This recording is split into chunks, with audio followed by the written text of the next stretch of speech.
There's a moment in prison that changes everything.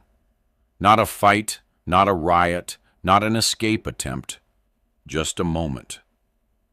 A single interaction that determines whether you survive your sentence or whether you become a cautionary tale. For John Gotti, that moment came on October 14th, 1977, in the Green Haven Correctional Facility in New York, during a card game that cost $5 in total. John Gotti was 37 years old, serving a 4-year sentence for attempted manslaughter. He'd been inside for 8 months.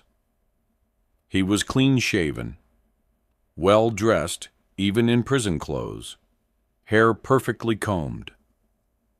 He carried himself like someone important, because in the world, outside those walls, he was important. A captain in the Gambino crime family, a made man, a rising star in organized crime, who'd done something significant for the bosses, something that earned him respect, protection, and loyalty, that extended even behind prison walls. But inside Green Haven, most inmates didn't know who John Gotti was. They didn't know about his connections. They didn't know about the Gambino family. They didn't know that insulting John Gotti was the same as insulting the entire Italian mafia. One man in particular didn't know. His name was Marcus Webb. He was 28 years old, 6 feet 4 inches, 240 pounds of muscle. He'd been in Green Haven for 3 years, serving a 10-year sentence for armed robbery and aggravated assault. Marcus had a reputation. He was violent, aggressive, dangerous. He'd put 4 men in the infirmary since arriving. Guards feared him, inmates avoided him. And on October 14th, 1977, Marcus Webb sat down at a table in the prison common room to play cards with John Gotti. That was his first mistake. This is the story of what happened when someone who didn't understand the rules of respect, who didn't understand the reach of organized crime, who didn't understand that prison walls don't protect you from certain consequences, made the catastrophic mistake of putting his hands on John Gotti. The story of how one insult, one moment of disrespect, triggered a response so swift, so brutal, so perfectly executed, that it became legend in the federal prison system. This is the story of the 24 hours that taught everyone in Green Haven Correctional Facility that some men, even in prison, even stripped of their freedom, are untouchable. John Joseph Gotti Jr. entered Green Haven Correctional Facility on February 18th, 1977. He was sentenced to 4 years for attempted manslaughter after a bar fight in Queens that left a man hospitalized with severe injuries. It was John's 3rd prison sentence, but his first since becoming a made man in the Gambino crime family. Being a made man meant something. It meant you were inducted into the family, sworn to secrecy, protected by the organization. It meant you had power, connections, respect. It meant that even in prison, you weren't alone. But John wasn't in prison just because of the bar fight. He was in prison because he'd taken the fall for someone else. A higher-ranking member of the Gambino family had been involved in the incident. John claimed sole responsibility, went to trial, took the conviction, accepted the sentence without complaint. This was what you did in the mafia. You protected the family. You took your punishment. You kept your mouth shut, and in return, the family took care of you. Your legal fees were paid. Your family received money while you were inside. You were protected. And when John Gotti entered Green Haven, a message had already been sent through the prison network. John Gotti is with us. Anyone who disrespects him disrespects the family. That message reached every Italian inmate in Green Haven. There were about 30 of them, scattered across different cell blocks, serving sentences for various crimes. Some were made men, some were associates, some were just Italian guys from New York who understood the culture, the codes, the importance of respect.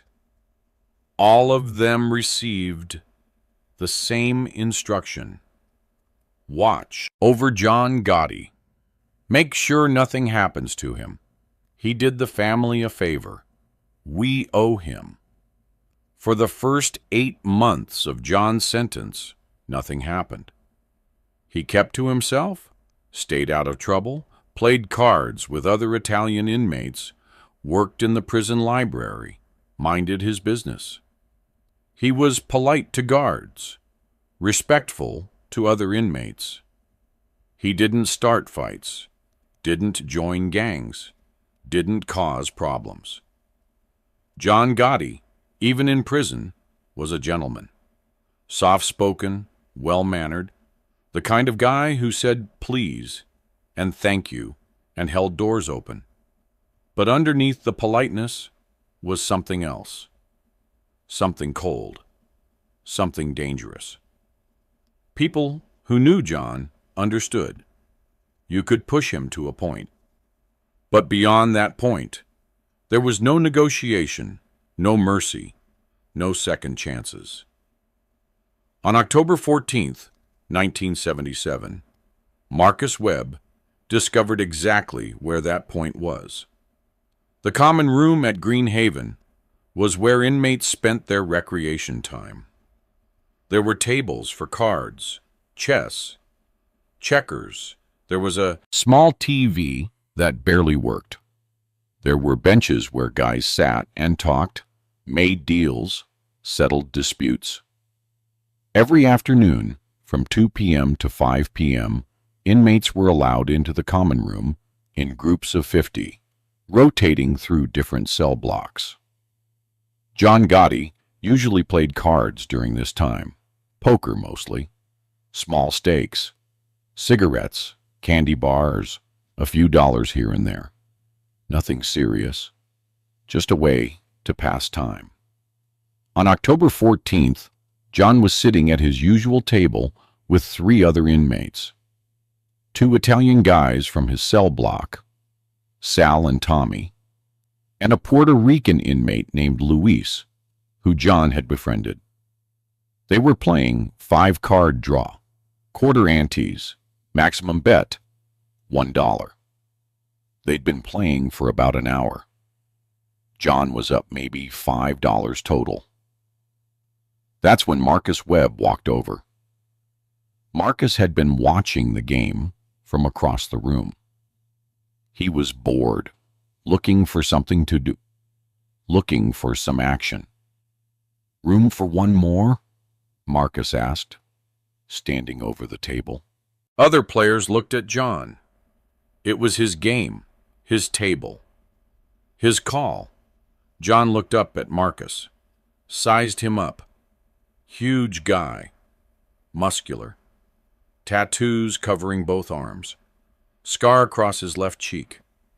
The kind of guy who'd been in fights his whole life. John could have said no, could have told Marcus the game was private, go find another table.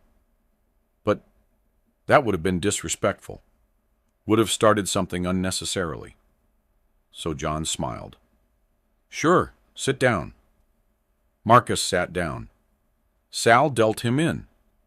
For the first 30 minutes, everything was fine.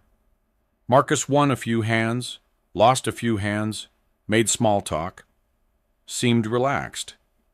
Then John won a big pot, maybe $4 total, all the money on the table. John had a full house, kings over eights.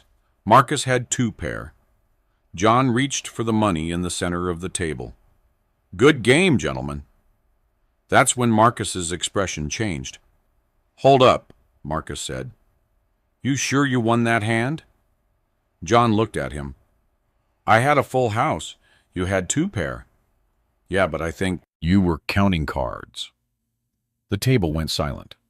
Sal and Tommy exchanged glances. Luis looked down at his hands. John set down the money. I wasn't counting cards. This is 5-card draw. You can't count cards in 5-card draw. I think you were cheating, Marcus said, his voice rising. I wasn't cheating, John said calmly. Marcus stood up. Fast. His chair scraped backward. He leaned across the table, his face inches from John's. You calling me a liar? The entire common room had gone quiet. 50 inmates watching. 3 guards watching. Everyone waiting to see what would happen next. John Gotti stayed seated. Didn't move. Didn't raise his voice. Just looked at Marcus with an expression that was completely neutral. I'm not calling you anything, John said quietly. I'm just saying I won the hand, fair and square. Marcus grabbed the edge of the table, flipped it, cards, money, everything. Went flying. Before anyone could react, Marcus lunged across the overturned table and grabbed John by his shirt, lifted him partially out of his chair. You don't talk to me like that, Marcus said, his face red with rage. You understand me. You don't disrespect me. John didn't fight back, didn't try to break free. He just looked at Marcus and smiled. It wasn't a friendly smile. It was the kind of smile that said, you just made a terrible mistake. Let me go, John said quietly. Marcus shoved him, hard. John stumbled backward, caught himself against the wall. The guards were moving now, shouting, telling everyone to back up. 2 guards grabbed Marcus, pulled him away from John. Another guard positioned himself between them. That's enough, the lead guard shouted. Both of you, back to your cells. Now! Marcus was still yelling, still trying to get at John. I'm not done with you. You hear me? This ain't over. John straightened his shirt, ran a hand through his hair, fixing it. Looked at Marcus one more time. Have a good day, John said. Then he turned and walked calmly toward the exit. Sal and Tommy followed him. Everyone watched. Everyone waited for John to retaliate, to fight back, to do something. He did nothing. And that, to people who understood how the world worked, was the most terrifying response possible. John Gotti went back to his cell, lay down on his bunk, stared at the ceiling, said nothing. Sal and Tommy were in the cell, across from his. They came over, stood in his doorway. You okay? Sal asked. I'm fine, John said. That guy put his hands on you, in front of everyone. You gonna let that go? John sat up, looked at Sal. What do you think I should do? Sal hesitated. I think we need to send a message.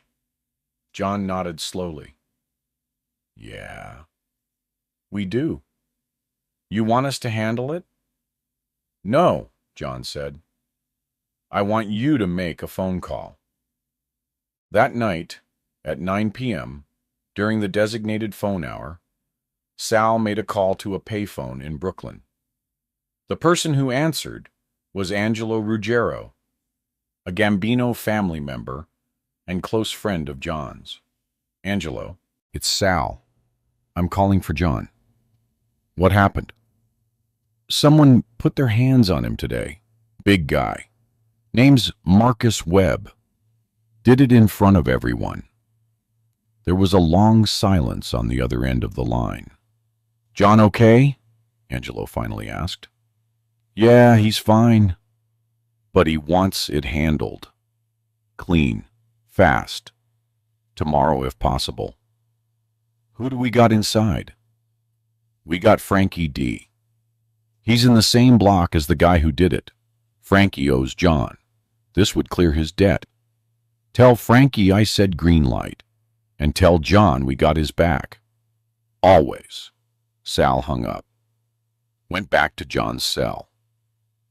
"It's done," Sal said. "Frankie's gonna handle it tomorrow morning." John nodded. "Good.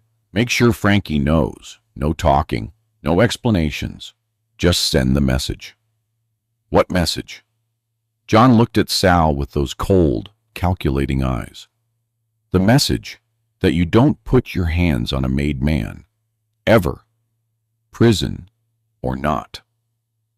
Francesco Frankie D. Giacomo was 23 years old. He'd been in Greenhaven for 2 years, serving a 5-year sentence for assault with a deadly weapon. He was small, 5 feet 8 inches, maybe 150 pounds, but he was vicious, fearless, willing to do anything. Frankie was an associate of the Gambino family, not a made man, not yet, but he wanted to be. He dreamed of being inducted, of becoming part of the organization, of having the protection and respect that came with it. More importantly, Frankie owed John Gotti a debt. A year earlier, Frankie had been jumped by 3 inmates in the prison yard. They'd beaten him badly, left him unconscious. When Frankie woke up in the infirmary, he learned that John Gotti had intervened. John had personally gone to the 3 inmates and told them that if they touched Frankie again, they'd answer to the Gambino family. The attacks stopped. Frankie was protected. And from that day forward, Frankie owed John everything. On the night of October 14th, Frankie received a message through the prison network. "John needs a favor. Tomorrow morning. Be ready." Frankie didn't ask questions. He just prepared. He spent that night sharpening a piece of metal he'd stolen from the machine shop, a thin 8-inch strip of steel with one end wrapped in cloth for a handle. It wasn't a knife, but it was sharp enough to do damage, sharp enough to send a message. Frankie hid the weapon in his waistband, covered by his shirt. He didn't sleep that night, just lay in his bunk, waiting for morning, thinking about what he was about to do. At 6 a.m., the guards started their morning count. Cell by cell, they verified every inmate was present. Then at 6:30 a.m., they released the inmates for breakfast. The routine was always the same. Guards would unlock the cells. Inmates would file out in single lines, walk down the corridor to the cafeteria. Breakfast lasted 30 minutes. Then back to the cells. On the morning of October 15th, Marcus Webb walked out of his cell at 6:32 a.m. He was in a good mood, smiling, talking to another inmate about the incident yesterday with John Gotti. "Did you see that little man's face when I grabbed him?" Marcus was saying. "He looked scared. These mob guys think they're tough until you actually put hands on them. Marcus and his cellmate walked down the corridor toward the cafeteria. About 50 other inmates were in the corridor, or all heading the same direction. The guards were spaced out along the corridor, watching, making sure no one started trouble. Marcus was about halfway to the cafeteria when Frankie D stepped out from the line of inmates and positioned himself directly in Marcus's path.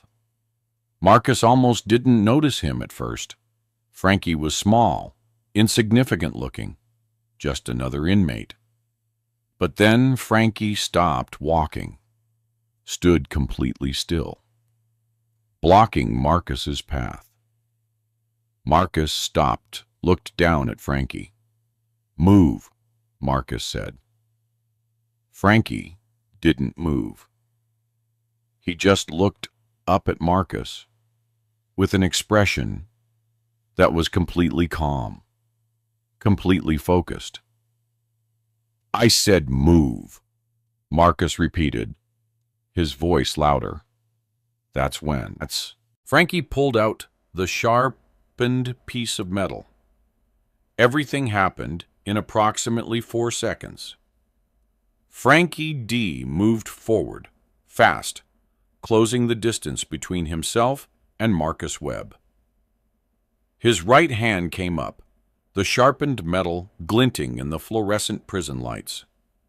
The first strike hit Marcus in the stomach, just below the rib cage. Marcus gasped, stumbled backward. The second strike hit him in the chest, near the heart. Marcus tried to grab Frankie, tried to defend himself, but Frankie was too fast. The third strike hit Marcus in the shoulder. The fourth struck his side. Marcus fell to his knees, blood pouring from multiple wounds. He looked up at Frankie, shocked, unable to comprehend what was happening. Frankie stood over him, spoke clearly, loudly, so everyone in the corridor door could hear. "Don't ever insult the Dons. Viva Italia. Viva Sicilia." Then Frankie dropped the weapon on the floor, raised his hands, and waited for the guards. The guards rushed forward, screaming, "Battens out." 2 guards tackled Frankie, forced him to the ground, handcuffed him. 3 other guards surrounded Marcus, called for medical assistance. Inmates scattered, backing against the walls, hands up, showing they weren't involved. Marcus was bleeding heavily, gasping for air. He looked around the corridor, trying to understand what had just happened, trying to figure out who Frankie was, why this had happened. That's when Marcus saw him. John Gotti, standing at the end of the corridor, leaning against the wall, arms crossed, watching the whole scene with that same neutral expression he'd had yesterday. When Marcus made eye contact with John, John nodded once, slowly, deliberately. The message was clear. This is what happens when you disrespect me. Then John turned and walked away, heading to breakfast like nothing had happened. Marcus Webb survived. The wounds weren't fatal. Frankie had been careful, had aimed to hurt, but not kill. Marcus was taken to the prison infirmary, then transferred to an outside hospital for surgery. He spent 2 weeks recovering. When he returned to Greenhaven, he was a different man, quiet, careful.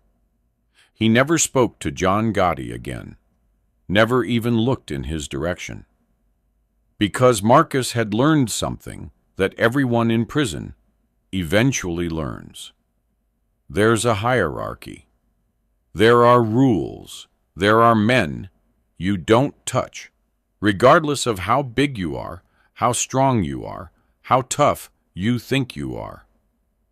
John Gotti was one of those men. Frankie D was charged with assault with a deadly weapon.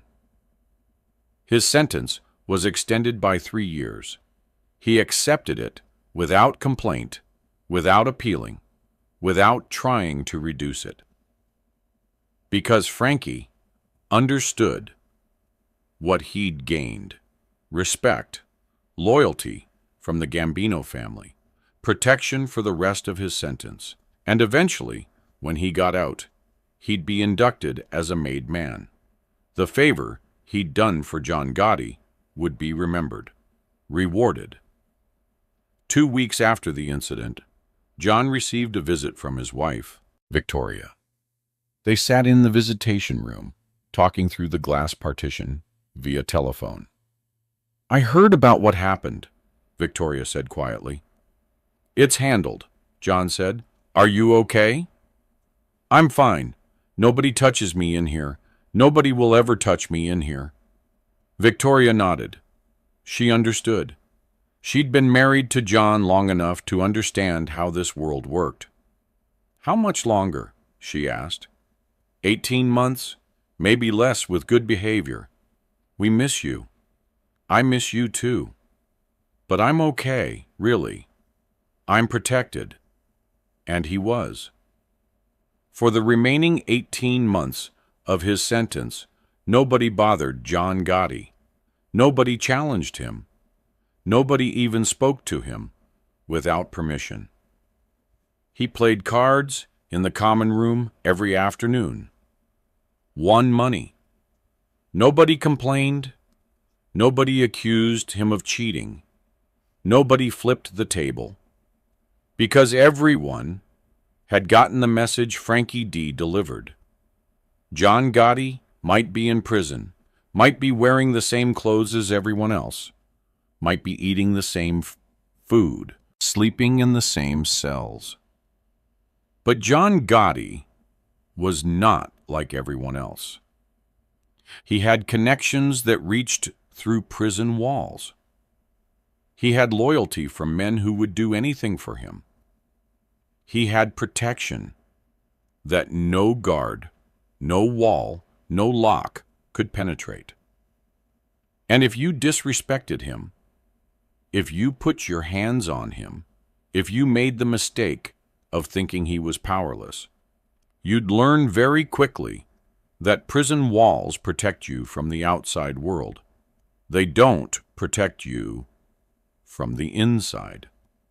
The story of what happened to Marcus Webb spread through the federal prison system like wildfire. Inmates talked, guards talked. The story was told and retold, with details added and embellished, until it became legend.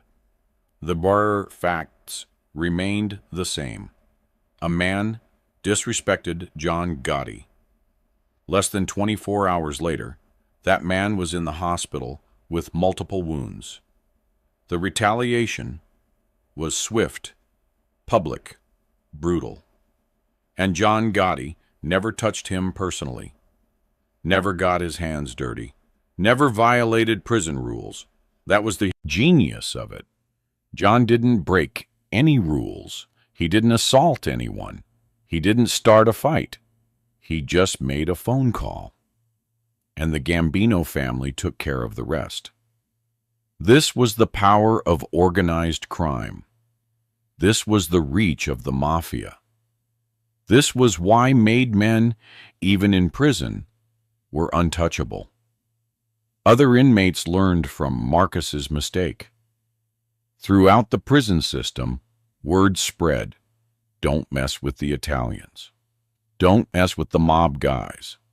And especially, don't mess with John Gotti. Guards learned, too.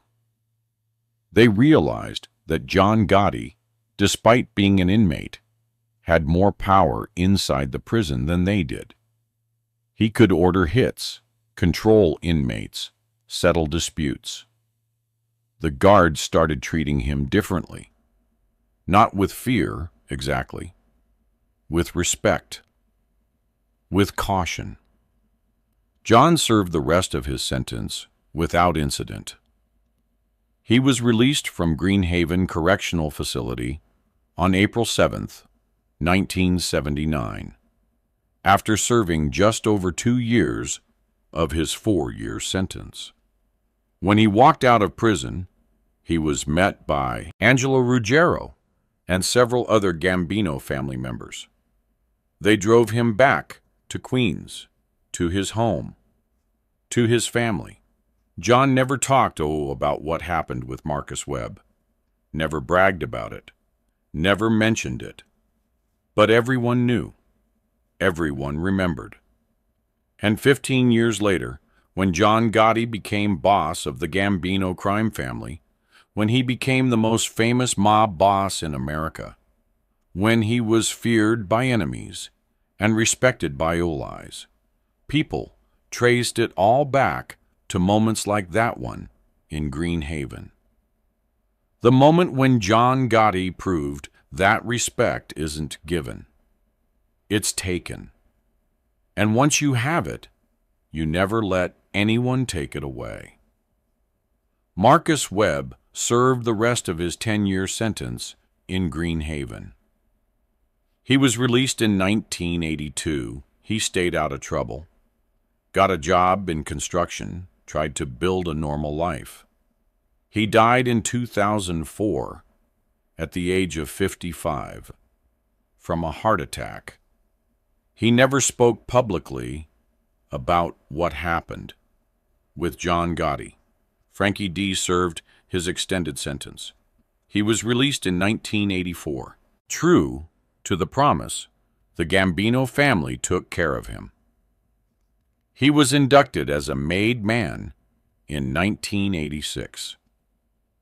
He worked for the family for the next 20 years, running construction rackets and loan sharking operations. He was arrested in 2003 on racketeering charges and sentenced to 12 years in federal prison. He was released in 2015 and is reportedly still alive, living somewhere in Florida. Angelo Ruggiero, John's close friend who helped coordinate the response to Marcus's insult, became one of John's most trusted associates. He died in 1989 from lung cancer at the age of 49. Sal and Tommy, the two inmates who were playing cards with John when Marcus flipped the table, both served out their sentences and returned to the Gambino family. Both became captains in the organization. Sal died in 1995. Tommy is still alive, reportedly retired from the life. And John Gotti, he went on to become boss of the Gambino family in 1985 after orchestrating the assassination of Paul Castellano. He became the most famous, most powerful mob boss in America. He was arrested in 1990, convicted in 1992, and sentenced to life in prison without parole. He died in prison in 2002 at the age of 61 from throat cancer. But the lesson he taught in Greenhaven Correctional Facility in 1977 never died. It lived on in stories, in warnings, in the understanding that some men, regardless of where they are, regardless of their circumstances, command respect. And if you don't give it freely, they'll take it by force. There's a code in organized crime that most people don't understand. It's not written down. It's not taught in schools. It's not something you can learn from movies or TV shows. The code is simple. Respect the family. Protect the family. Never betray the family. When Marcus Webb put his hands on John Gotti, he didn't just assault one man. He insulted the entire Gambino family. He disrespected the organization. He violated the code. And the response wasn't about revenge. It wasn't about ego. It wasn't even about John personally. It was about maintaining the code, about showing everyone, in prison and outside, that the rules still applied, that respect still mattered, that the family still protected its own. Frankie D didn't stab Marcus because he was angry. He did it because it was his duty, because John had protected him once, and now it was time to return the favor. Because the code demanded it.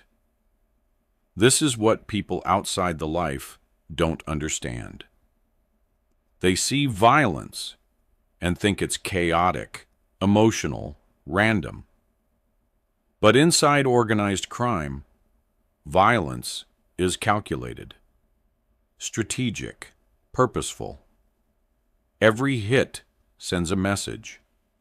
Every act of retaliation serves a purpose. Every show of force reinforces the hierarchy. What happened in Green Haven in October 1977 wasn't just about one man disrespecting another. It was about maintaining order in a world where order is everything. And John Gotti, even at 37 years old, even serving time for manslaughter, already understood this better than most people ever would. People who were in that corridor on October 15th, 1977, when Frankie D stepped in front of Marcus Webb, remember different things. Some remember the blood. Some remember Marcus falling to his knees. Some remember Frankie's words. Don't ever insult the Dons. Viva Italia. Viva Sicilia. But the people who really understood what happened remember one thing above all else. John Gotti's smile. Not the smile he gave Marcus when Marcus was shoving him around during the card game. Not a smile of fear or submission. The smile John gave Marcus at the end of the corridor, after Frankie had delivered the message, after Marcus was bleeding on the floor. That smile said everything. It said, I told you to have a good day. It said you should have listened. It said, this is what happens when you don't respect the rules. Most of all, it said, I'm not like you.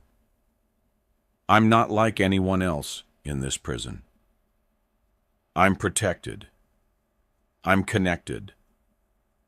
I'm untouchable. And if you ever forget that, there are 30 men in here who will remind you. That smile haunted Marcus Webb for the rest of his life. Haunted him in his cell, in his dreams, in every moment he spent looking over his shoulder, wondering if the next attack was coming. But the next attack never came, because John Gotti had made his point. The message was delivered. The lesson was learned. And that's all John Gotti ever wanted. Respect. Not fear, not submission.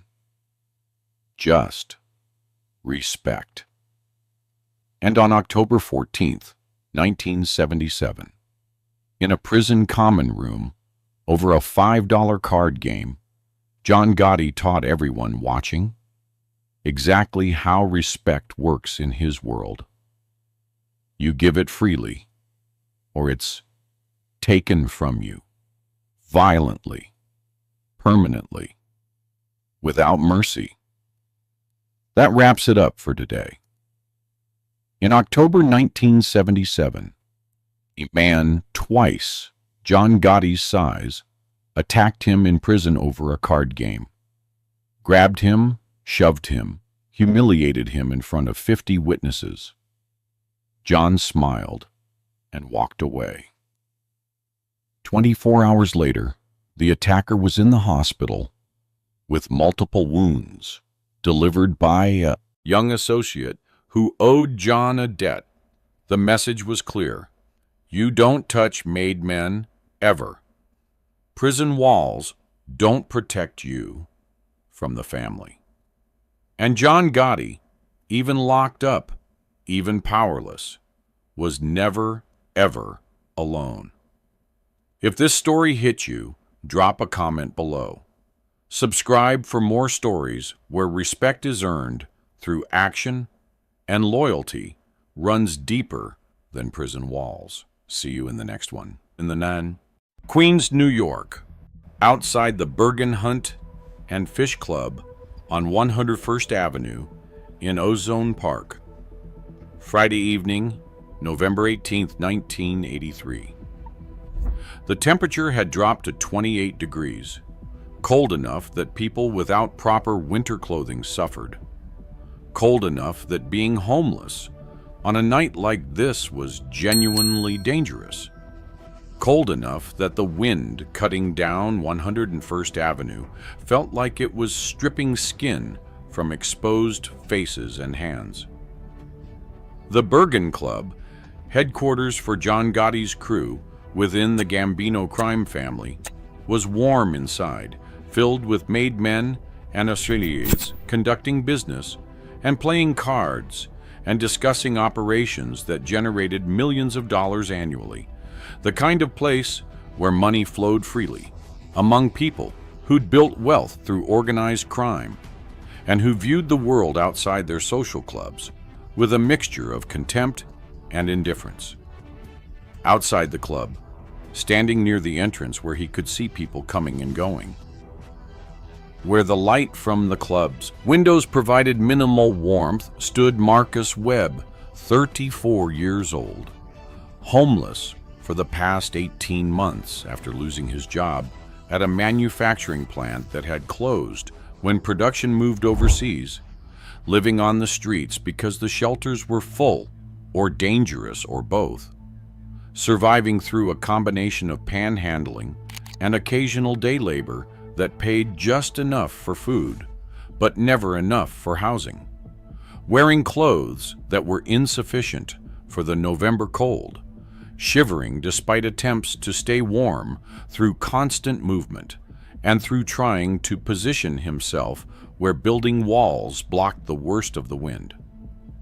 Webb had been standing outside the Bergen Club for approximately 30 minutes, watching men enter and exit, men wearing expensive suits and leather jackets and jewelry that announced wealth, men who drove expensive cars, and who carried themselves with the confidence of people who never worried about where their next meal would come from or where they'd sleep. When temperatures dropped below freezing, Webb understood that these were mob guys, understood that the Bergen Club was Gambino family headquarters, understood that approaching mobsters for money was potentially dangerous, because mob guys didn't like being bothered by strangers, and because Webb was a black man asking for money in an Italian neighborhood where racial tensions were always present beneath the surface. But Webb was desperate. The shelters were full. The temperature was dropping. He had maybe $3 in his pocket, not enough for a motel room, probably not enough even for a warm meal. Without help, Webb would spend another night outside in conditions that were genuinely life-threatening for someone without proper clothing or shelter. Desperation overrode fear. Webb decided to approach the next person who exited the Bergen Club, would ask politely for $1 or whatever they could spare, would accept whatever response he received, and hope that someone would show enough compassion to help another human being who was obviously suffering.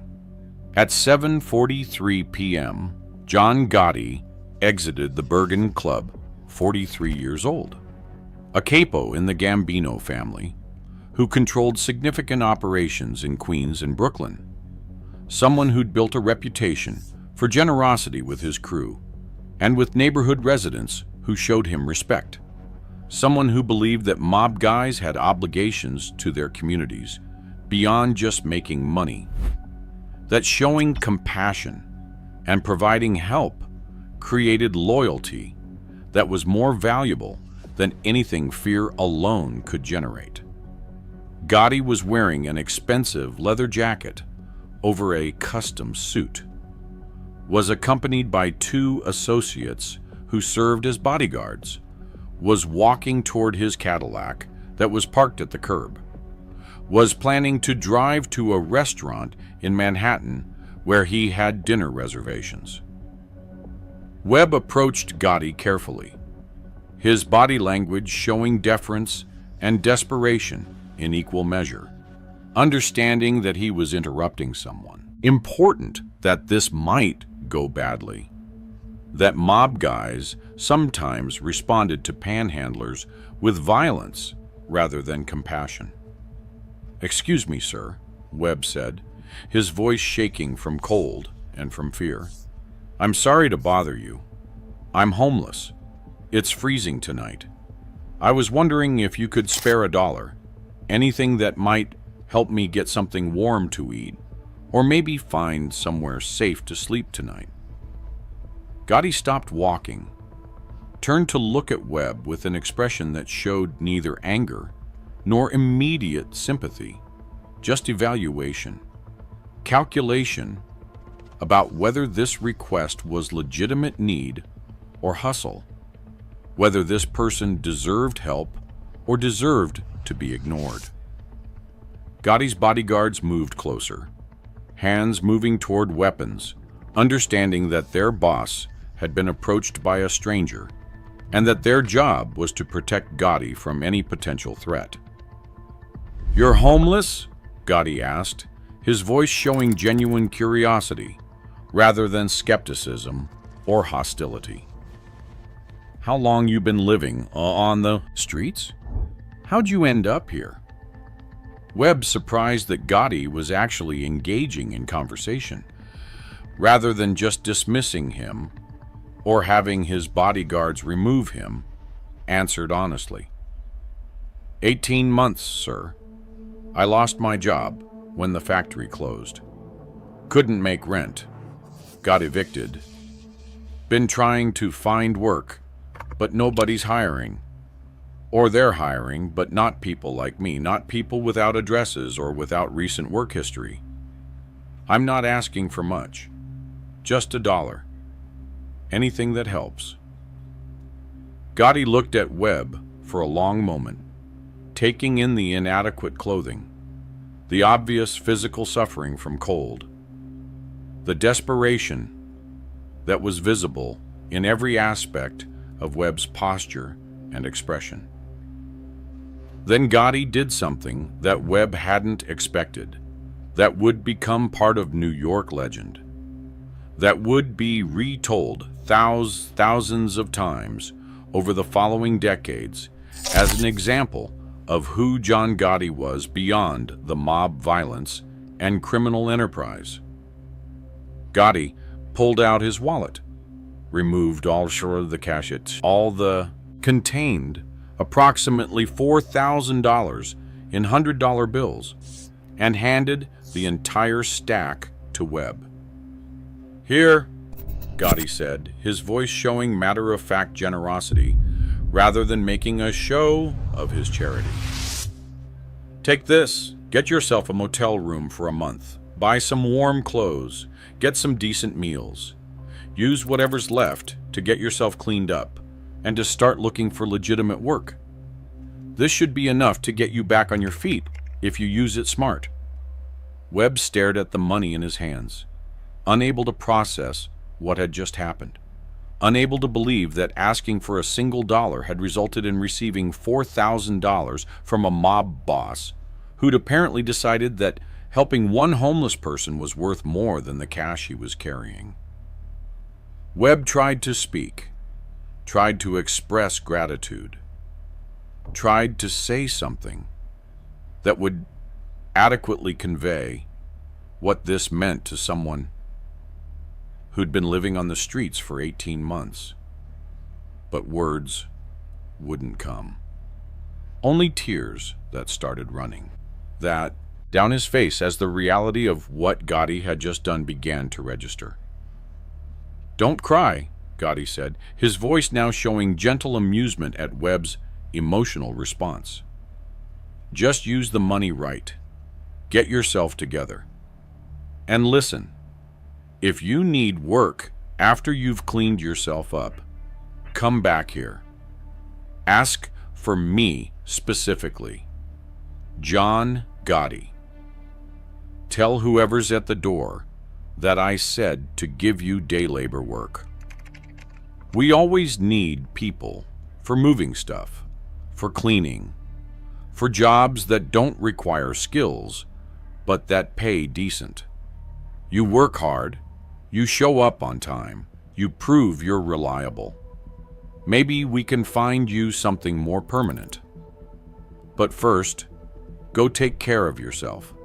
Get warm. Get fed. Get your life back together." Gotti walked to his Cadillac and drove away, leaving Webb standing on the sidewalk holding $4,000, still crying, still unable to fully process what had just occurred, understanding that his life had just changed completely because he'd asked the right person for help at the right moment, because John Gotti had decided that compassion was more important than the cash he was carrying. The story of what happened outside the Bergen Club spread through Queens within days, told first by people who'd witnessed the encounter, then retold throughout neighborhoods, where Gotti's reputation was built on exactly this kind of unexpected generosity, where mob guys were respected not just because they were dangerous, but because they helped their communities in ways that legitimate authorities didn't, because they showed compassion to people who were struggling. But the story didn't end with Gotti giving Webb money. What happened over the following months transformed a single act of generosity into a legend that would be told and retold for decades, that would become part of the mythology surrounding John Gotti, that would demonstrate that Gotti's compassion wasn't performative charity, but was genuine interest in helping people rebuild their lives. Marcus Webb used Gotti's money exactly as Gotti had instructed. He rented a motel room, bought warm clothes, ate regular meals for the first time in 18 months, used the bathroom and shower facilities to clean himself up, began looking presentable enough that employers might consider hiring him. After 2 weeks of recovery, Webb returned to the Bergen Club and asked for the day labor work Gotti had mentioned, was given work moving furniture and cleaning, proved himself reliable and hardworking, was eventually offered more permanent employment, helping to maintain properties that the Gambino family owned throughout Queens. Gotti noticed Webb's progress, remembered him from the November night outside the club, asked associates to make sure Webb got steady work and decent pay, treated Webb's rehabilitation as personal project that Gotti monitored to ensure success. Within 6 months, Webb had saved enough money to rent an apartment, had established stable employment, had completely transformed his life from homeless desperation to working class stability. But Gotti didn't stop there. In May 1984, 6 months after the initial encounter, Gotti learned that Webb had family, a wife and 2 children, who'd been living with relatives in New Jersey after Webb lost his housing, who'd been separated from Webb because he couldn't provide for them while living on the streets. Gotti arranged for Webb's family to move to Queens, helped Webb find a larger apartment that could accommodate his family, ensured that Webb's employment was secure enough that he could support his wife and children. By November 1984, exactly 1 year after the night outside the Bergen Club, Marcus Webb had been completely transformed. He had stable housing, steady employment, his family living with him, money in savings, prospects for future advancement. All because John Gotti had decided that $4,000 was worth spending to help a stranger who'd asked for a single dollar. The story became legend not just because of Gotti's initial generosity, but because of his continued interest in ensuring Webb's success.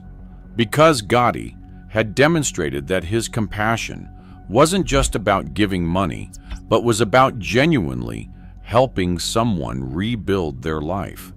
Because Gotti had proven that mob guys could show humanity that legitimate society often refused to show to people who were struggling. The legend spread beyond Queens, beyond New York, became national story that journalists reported as example of who John Gotti was, beyond the criminal violence and mob activities, became part of the complex public perception of Gotti as simultaneously brutal gangster and Robin Hood figure who helped his community in ways that generated loyalty and respect that mere fear could never create. The FBI, who were conducting extensive surveillance of Gotti and the Gambino family, documented the Webb encounter and its aftermath in their files, noted it as example of how Gotti built public support that made prosecuting him difficult because juries saw him as community benefactor rather than as criminal who deserved prison, understood that Gotti's generosity was strategic as well as genuine, that helping people like Marcus Webb created network of loyalty and positive publicity that served Gotti's interests, even as it genuinely helped people who needed assistance. For Marcus Webb, the encounter with John Gotti remained the defining moment of his life.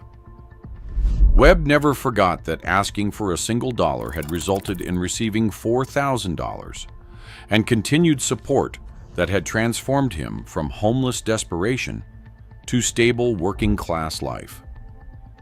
Webb remained loyal to Gotti throughout Gotti's legal troubles, testified as character witness during Gotti's trials, described publicly how Gotti had saved his life through compassion that Webb had never experienced from any legitimate social services or charitable organizations. When Gotti was eventually convicted and sentenced to life in prison in 1992, Marcus Webb was among the people who visited him regularly, who maintained relationship with the man who'd shown him compassion when he'd desperately needed help, who never forgot that John Gotti had cared enough about a homeless stranger to not just give money, but to ensure that the money translated into actual life transformation rather than just temporary relief. The broader significance of the Webb encounter was that it demonstrated something important about John Gotti's character and about how he built loyalty within his community. Gotti understood that power came not just from violence and criminal enterprise, but from showing compassion to people who were struggling, from helping community members in ways that legitimate authorities failed to help them, from being present and accessible and generous in ways that created bonds stronger than anything fear alone could generate. The story also revealed something about the relationship between organized crime and urban communities in the 1980s. In neighborhoods where legitimate employment was scarce, where social services were inadequate, where people struggling with poverty and homelessness received minimal help from government programs, mob guys like Gotti filled gaps through direct personal assistance that might be strategically motivated, but that was nonetheless real and valuable to people who received it. Critics argued that Gotti's generosity was calculated public relations, that helping people like Marcus Webb was about building image and creating loyalty that served Gotti's criminal interests, rather than about genuine compassion. But for people like Webb, the motivation didn't matter as much as the results. Gotti had helped so none else had provided assistance that had genuinely transformed lives, had demonstrated that someone powerful actually cared about people who were struggling. Friday evening, November 18th, 1983, outside the Bergen Hunt and Fish Club in Queens. The night Marcus Webb asked John Gotti for $1 and received $4,000 plus continued support that transformed his life from homeless desperation to stable working-class existence. The encounter that became New York legend because it demonstrated John Gotti's capacity for unexpected generosity, because it showed that mob bosses could display compassion that exceeded what legitimate society provided to people who were struggling, because it created story that would be retold thousands of times as example of who Gotti was beyond the criminal violence that defined his public reputation. The homeless man who asked for $1, the mob boss who gave $4,000 and changed a life. The year of continued support that ensured money translated into genuine transformation. The legend that spread throughout New York and beyond about the night John Gotti demonstrated that power could be used for compassion as well as for violence. That mob guys could show humanity that legitimate authorities often failed to demonstrate. November 18th, 1983. The night one desperate question, "Can you spare $1?" resulted in life-changing generosity that became legend, that demonstrated John Gotti's complexity as someone who was simultaneously brutal criminal and community benefactor, that showed how organized crime built loyalty through compassion as well as through fear. That proved that even mob bosses could show humanity that transformed lives and created bonds that lasted decades. What happened next became New York legend. Not because $4,000 was an extraordinary amount for someone as wealthy as John Gotti, but because giving that money to a homeless stranger, then ensuring that stranger actually rebuilt his life, then continuing to help until transformation was complete. That sequence of sustained compassion created story that revealed something fundamental about who John Gotti was and about why communities respected him despite knowing exactly what he did for a living, the dollar that was never given. The $4,000 that were given instead. The year of support that followed. The complete life transformation that resulted. November 1983, when Marcus Webb asked for help and John Gotti responded with generosity that became legend because it was unexpected, sustained, and genuinely transformative, rather than just performative charity, designed to create positive publicity. That was the night. That was the encounter. That was how one act of compassion on a freezing November evening became a story that would be told for decades, as example of John Gotti's complexity, as demonstration that even criminals could show humanity that society often failed to provide, as proof that asking for help from the right person at the right moment could change everything. There's a moment when confidence becomes stupidity. For a 23-year-old street robber named Marcus "Quick" Henderson, that moment came at 9:47 p.m. on October 12, 1985, outside Reines nightclub in Manhattan, when he pointed a firearm at John Gotti and demanded his Rolex. And John Gotti smiled instead of complying. What happened in the next 3 minutes would become legend on both sides of New York's criminal world. A lesson about the difference between street crime and organized crime, between desperation and power, between thinking you're dangerous and meeting someone who actually is. Or at least, that's how the story was later told. Reines sat on Park Avenue in Midtown Manhattan, an upscale establishment where wealthy people spent money to be seen spending money, where celebrities mixed with business executives, where the entrance was guarded and the clientele was carefully curated to maintain atmosphere of exclusivity. October 12th, 1984 was a Saturday evening.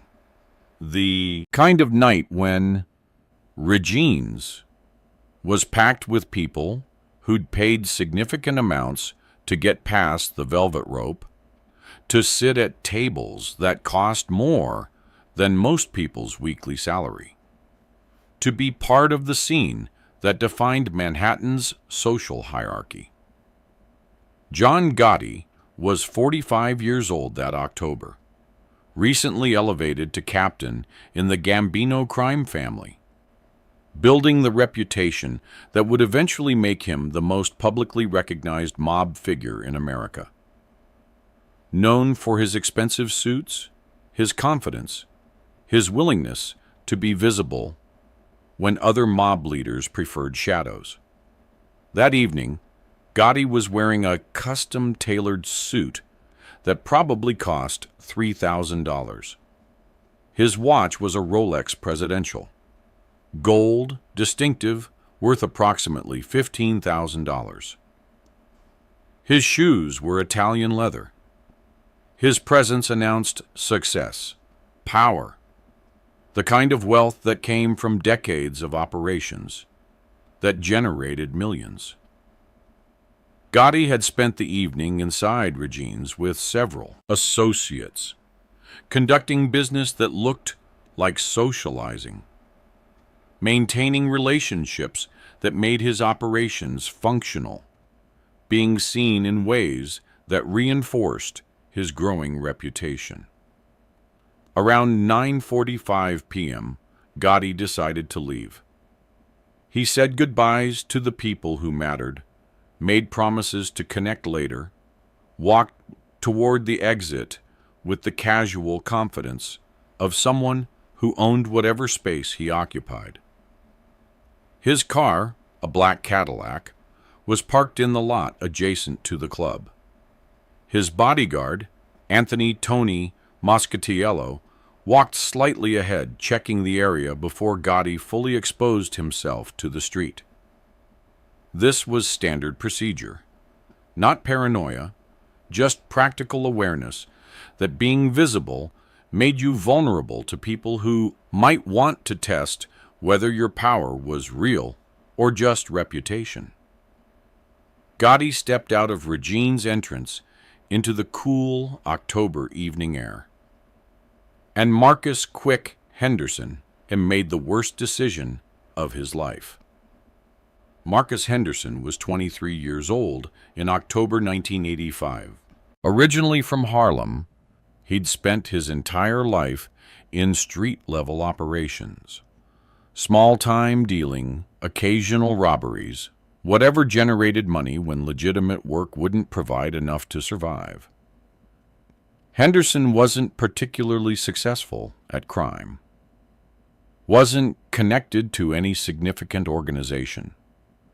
Wasn't respected by anyone important. Just another young guy trying to make it in environments where making it meant taking risks that more experienced people understood were stupid.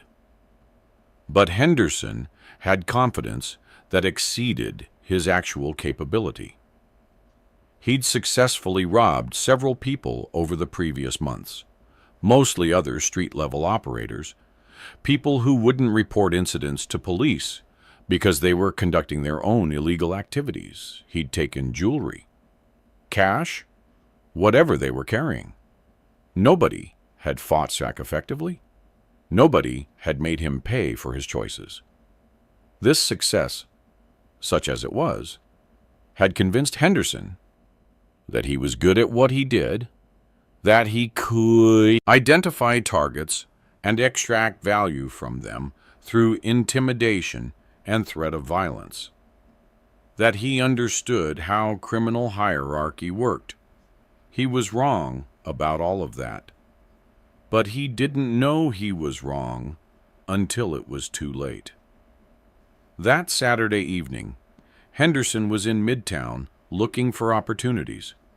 He'd positioned himself near Reines specifically because he understood that people leaving expensive clubs carried expensive items, that they'd been drinking, would be less alert, would be easier targets than people in different circumstances.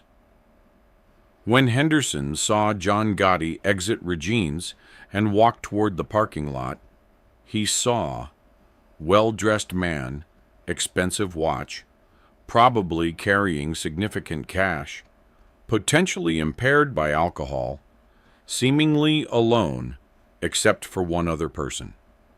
What Henderson didn't see, didn't know to look for, didn't understand the significance of, was who John Gotti actually was and what approaching him would mean. Henderson made his move. Henderson walked quickly toward Gotti as Gotti moved through the parking lot toward his Cadillac. Tony Moscatiello noticed Henderson immediately. His training and experience made him alert to anyone approaching Gotti with purpose, but didn't immediately move to intercept because people often approached Gotti in public to talk, to request favors, to pay respects.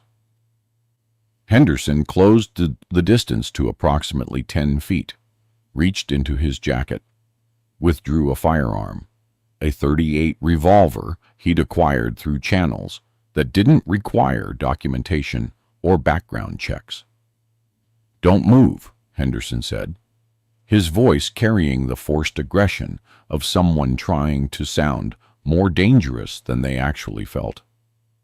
"I want your money, your watch, your wallet, everything valuable, right now. Don't make me repeat myself." Tony Moscatiello immediately moved to position himself between Henderson and Gotti.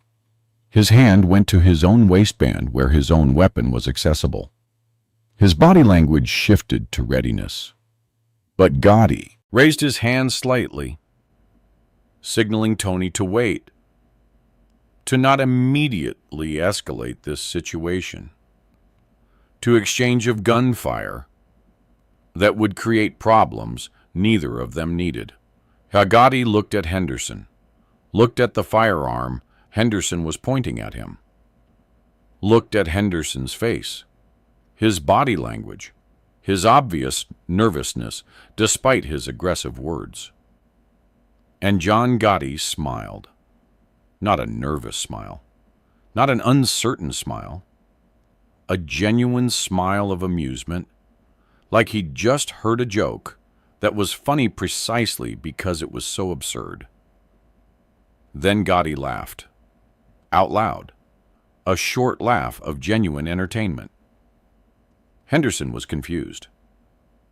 This wasn't how people responded when you pointed firearms at them. People were supposed to be frightened, compliant, eager to give you what you demanded to make the threat go away. They weren't supposed to smile and laugh like you were performing comedy routine. Henderson tightened his grip on the firearm. You think this is funny? You think I won't use this? Give me your watch. Now. Gotti stopped laughing, but kept smiling. Kid, you have no idea what you just did. No idea who you're pointing that at. No idea what's about to happen to you. I know exactly what I'm doing, Henderson said, though his voice carried less certainty now. I'm taking your expensive watch and your wallet. And you're going to give them to me because I'm holding a firearm, and you're not. Oh, I could get a firearm very quickly, Gotti said casually. Tony there has one. Several of my other associates are probably watching this conversation from inside the club, but that's not really the relevant point here. Henderson glanced around nervously. Were there other people watching? Was this some kind of trap? Why was this man so calm when he should be terrified?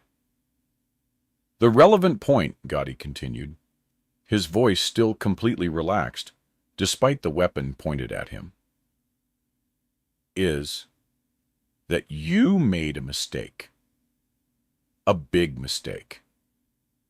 The kind of mistake people remember for a long time, if they survive. It, which isn't always guaranteed. Stop talking, Henderson ordered. Just give me your watch. Sure, I'll give you my watch, Gotti said. But first, let me ask you something. Do you know who I am? I don't care who you are. You're just some rich guy who's about to give me his expensive watch. My name is John Gotti. Does that name mean anything to you? Henderson hesitated. The name sounded familiar. He'd heard it somewhere, connected to something, but he couldn't place it exactly, couldn't remember why it mattered. I don't care what your name is, Henderson said finally. I care about your watch. Gotti's smile widened. Kid, you're about to get an education, free of charge. Consider it my contribution to your personal development. What are you talking about? I'm talking about the difference between street crime and organized crime. The difference between robbing people who can't fight back and trying to rob people who can. The difference between being dangerous and meeting someone who actually is. Gotti turned slightly toward Tony Moscatiello. Tony, our young friend here, wants my watch. What do you think we should do about that? Tony, who'd been standing perfectly still while this conversation played out, responded in voice that carried no emotion. Whatever you think is appropriate, John. I think, Gotti said, turning back to Henderson, that we should teach him a lesson he'll remember. Something that makes sure he never makes this particular mistake again.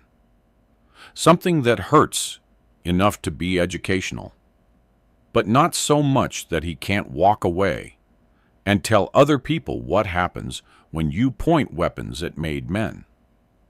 Henderson was starting to understand that this situation wasn't developing the way robberies were supposed to develop. The man he was pointing a firearm at wasn't frightened. The man's associate wasn't backing down. And something about the whole interaction suggested Henderson had badly miscalculated something important. Last chance, Henderson said, trying to reassert control. Give me the watch or what? Gotti interrupted.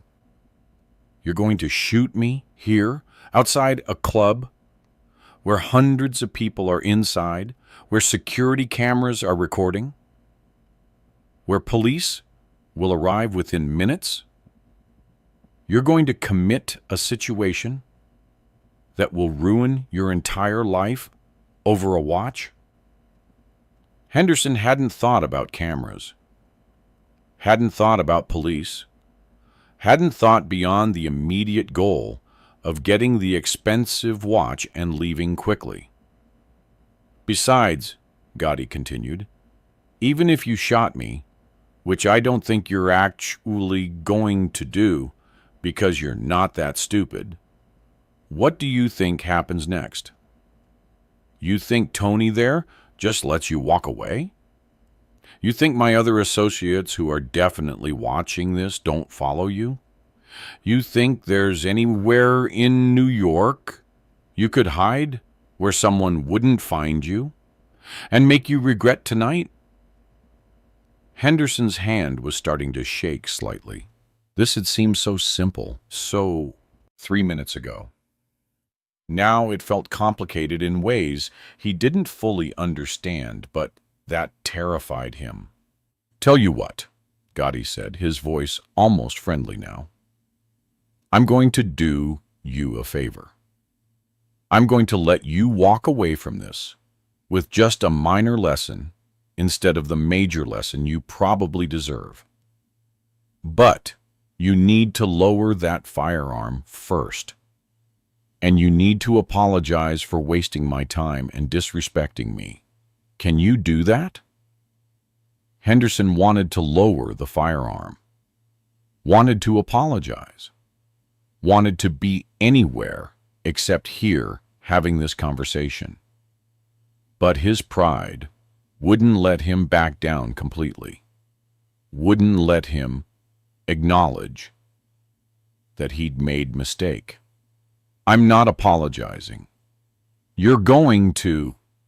That's when Tony Moscatiello moved. Tony moved faster than Henderson could process.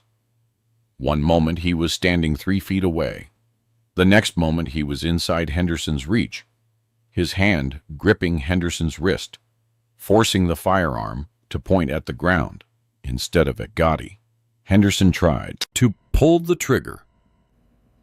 Tony's grip on his wrist made that impossible.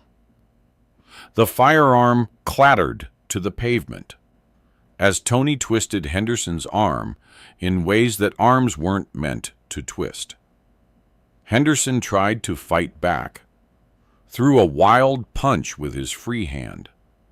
Tony avoided it easily, used Henderson's momentum to throw him off balance, to spin him around, so that Henderson's back was to Tony's front. Then Tony delivered the lesson Gotti had promised. Tony's fist caught Henderson on the left side of his jaw with force that was calculated, hard enough to hurt significantly, not hard enough to cause permanent damage beyond what Gotti had authorized. The punch snapped Henderson's head sideways. Henderson felt something in his mouth come loose. A tooth, his left lateral incisor, dislodged completely from the impact, fell from his mouth onto the pavement where it landed next to the firearm he'd been holding 3 seconds earlier. Henderson dropped to his knees.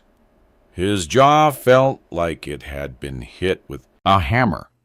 His mouth was filling with the taste of copper. His missing tooth left a gap that his tongue immediately found and couldn't stop probing. Tony released him, stepped back, picked up the firearm from the pavement, checked to make sure it was loaded.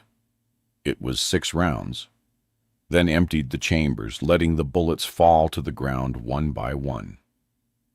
Gotti walked over to where Henderson was kneeling, looked down at him with expression that mixed amusement and something almost like sympathy. You lost a tooth, Gotti observed. That's unfortunate. But it could have been much worse. Could have lost all your teeth. Could have lost consciousness. Could have ended up in the hospital for weeks. Or worse. Much worse. Henderson spit fluid onto the pavement, watched it mix with the tooth that was lying there, felt the gap where the tooth had been. "Here's what you're going to do," Gotti said, his voice calm and instructional. "You're going to leave here. You're going to go home. You're going to remember tonight every time you look in the mirror and see that gap in your mouth. You're going to remember that you pointed a weapon at John Gotti and lived to regret it instead of not living at all. And you're going to tell everyone you know what happened.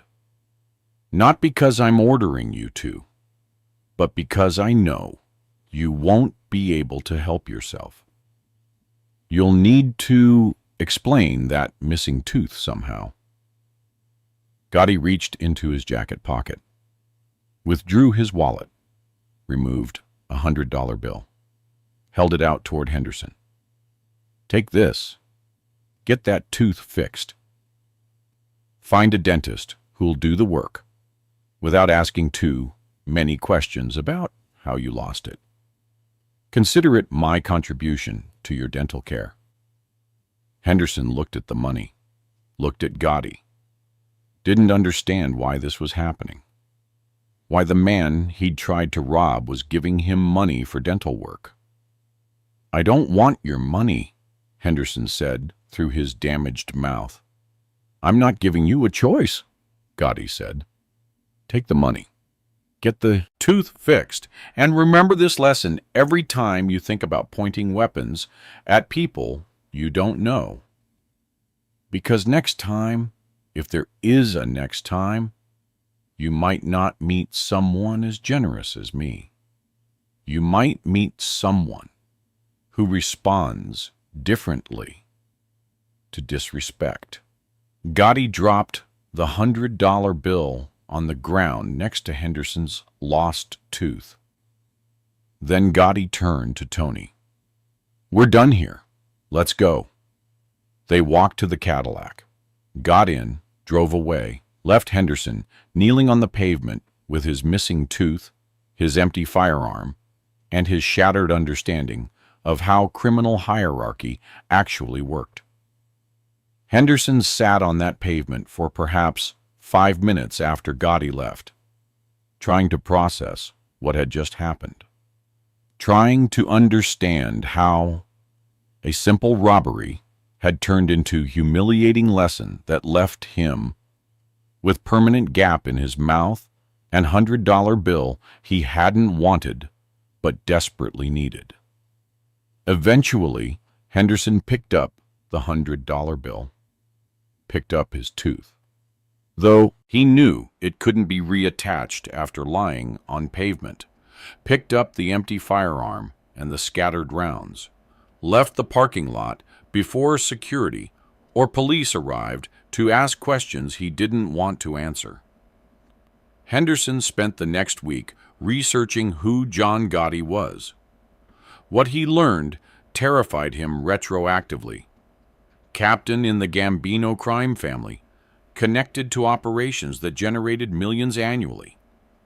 Someone who commanded respect and authority, that made Henderson's street-level activities look like child's games.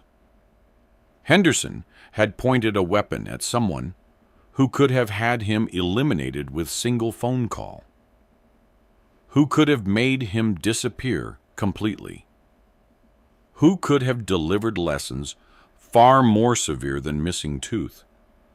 The realization of how close Henderson had come to consequences worse than he could imagine kept him awake for nights afterward. Henderson did use the $100 to get dental work, a temporary fix from a dentist who operated in neighborhoods where people needed medical care without official documentation. The permanent gap remained visible Whenever Henderson spoke or smiled, a constant reminder of October 12, 1985. Henderson never attempted another robbery, never pointed a weapon at anyone again, found legitimate work doing manual labor for construction companies, stayed away from criminal operations completely. When people asked about his missing tooth, Henderson would claim dental accident, sports injury, various explanations that didn't involve admitting he'd tried to rob John Gotti and had learned expensive lesson as result. But people who knew Henderson from his street operations knew the real story. Or at least they knew versions of it, told and retold, embellished and modified, but always conveying the core truth. That Henderson had made catastrophic mistake and had been extraordinarily lucky to survive it with only a missing tooth as consequence. Years later, people who'd been with Gotti that evening asked him about the Henderson incident, why he'd laughed instead of being angry, why he'd given Henderson money instead of delivering more severe punishment, why he'd let Henderson walk away at all. Gotti's explanation revealed his thinking about power, respect, and when violence was necessary versus when it was wasteful. The kid didn't know who I was, didn't know what he was doing. He saw expensive suit and expensive watch and thought that made me vulnerable target. He made mistake out of ignorance, not out of deliberate disrespect. If I'd had Tony seriously hurt him, or worse, what would that accomplish? Kid was nobody. Wasn't connected to any organization that mattered. Wasn't challenging my authority because he didn't even know I had authority to challenge. Delivering severe consequences to someone that ignorant would have been wasteful. Would have made me look like someone who overreacts to minor situations. But I couldn't let it go completely either.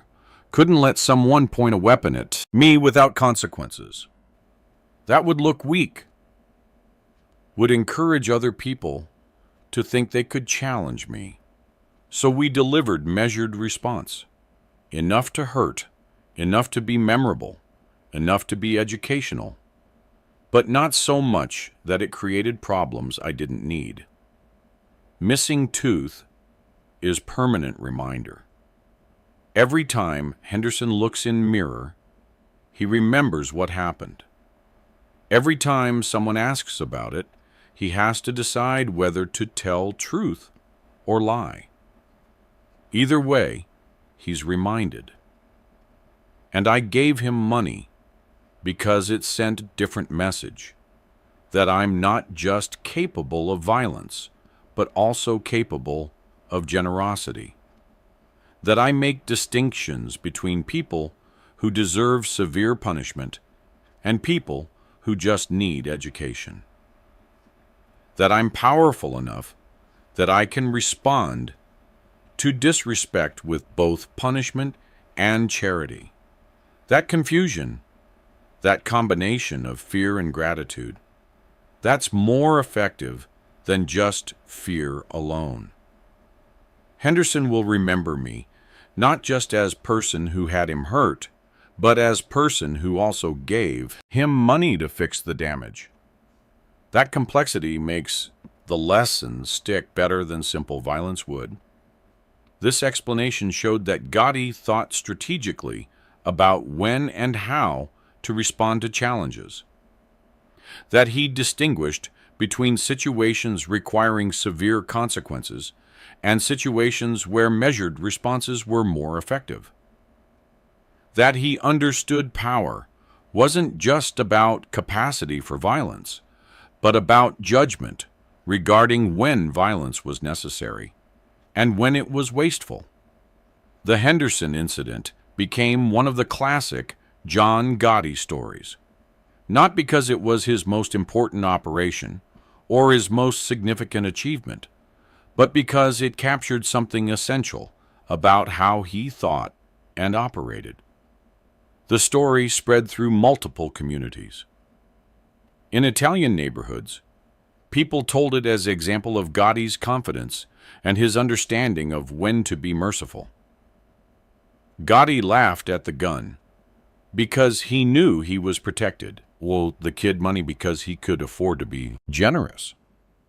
That's real power. In black neighborhoods, people told it as warning about understanding who you're dealing with before making moves. Henderson tried to rob someone way above his level. Lucky he only lost a tooth. Could have lost everything. In police circles, investigators discussed it as example of Gotti's growing boldness and public visibility. Most mob guys would have been furious about being confronted. Gotti laughed about it. That tells you something about how confident he'd become. The number became important in retellings. 3 minutes. That's how long it took for Henderson to go from thinking he was robbing someone to losing a tooth and getting money from his victim. 3 minutes to learn the most important lesson of his life.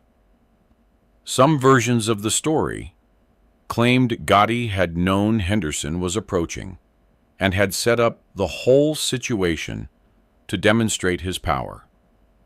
Others claimed Gotti had let Henderson keep the firearm as additional insult. Still others claimed Tony had hit Henderson multiple times, not just once. But the core elements remained consistent. Henderson approached Gotti at gunpoint. Gotti laughed. 3 minutes later, Henderson had a missing tooth and a $100 bill. And Henderson never tried anything like that again. The Henderson incident taught a lesson that extended beyond just that specific situation. That criminal hierarchy was real and had to be understood before you operated within it. Street-level criminals like Henderson operated in a world of immediate transactions.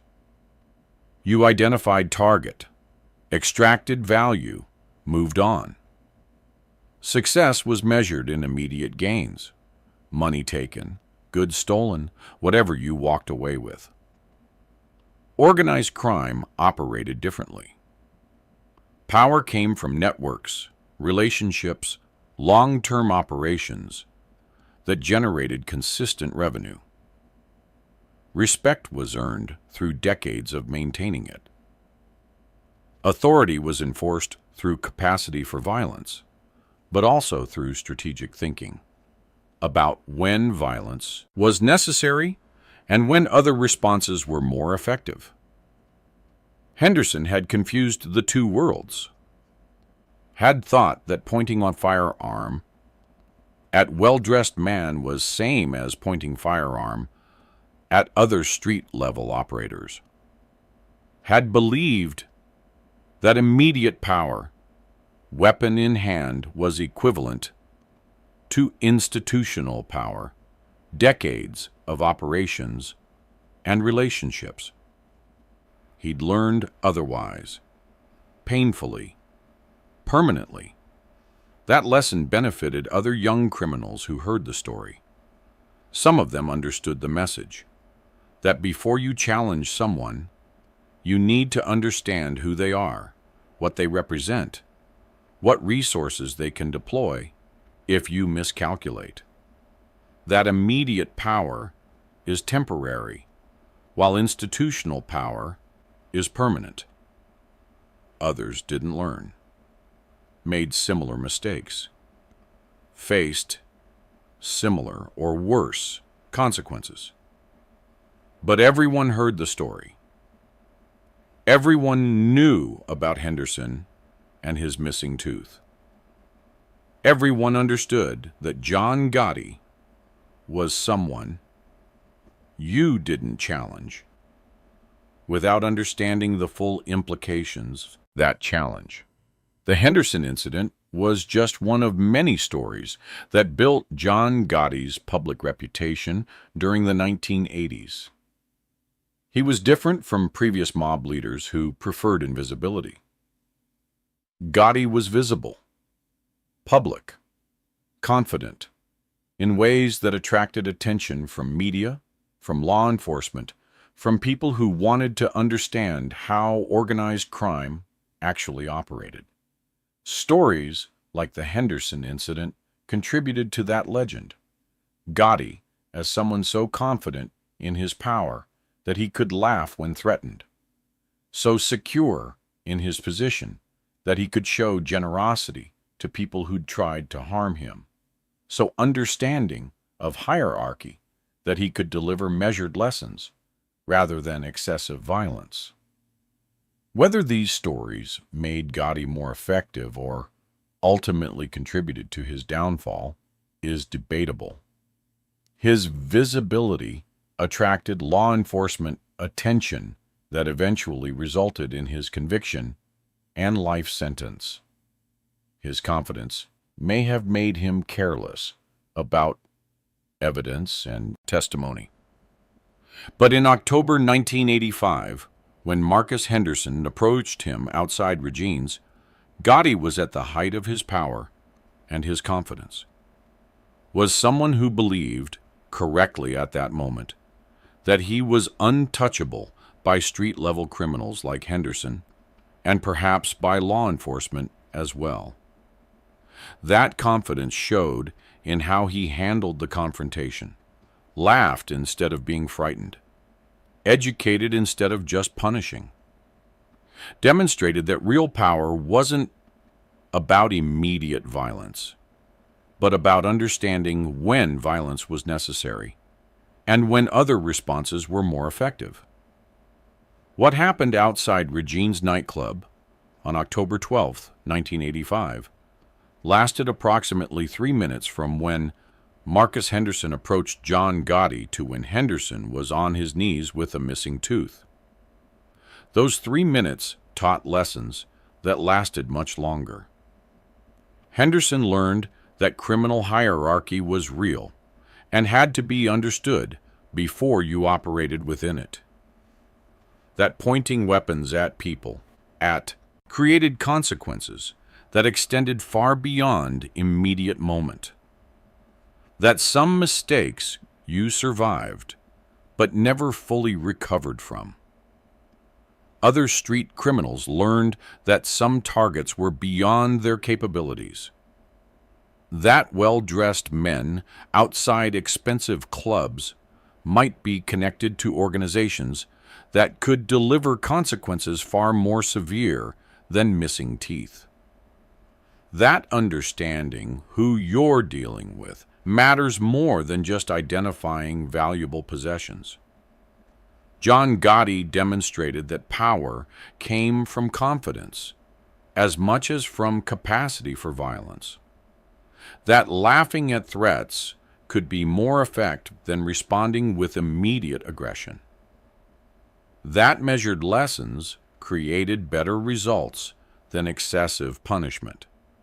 That generosity could be as intimidating as brutality when delivered by someone with genuine power. And everyone who heard the story, whether immediately afterward or in years that followed, understood something fundamental about how criminal hierarchy actually worked in New York during the 1980s. Marcus Henderson tried to rob John Gotti at gunpoint outside Reines nightclub. 3 minutes later, Henderson had a missing tooth, a $100 bill, and understanding that he'd just pointed a weapon at someone so far above his level that his survival was mercy rather than expected outcome. The tooth never grew back. The lesson never faded. And the story became legend.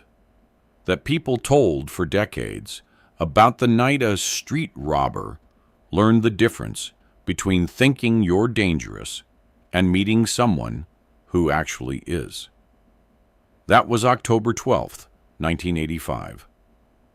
3 minutes that taught Marcus Henderson why you never point weapons at made men, why understanding hierarchy matters more than immediate power, and why John Gotti could laugh at threats that would have terrified people who didn't understand that real power comes from networks and relationships rather than from firearms and temporary advantages.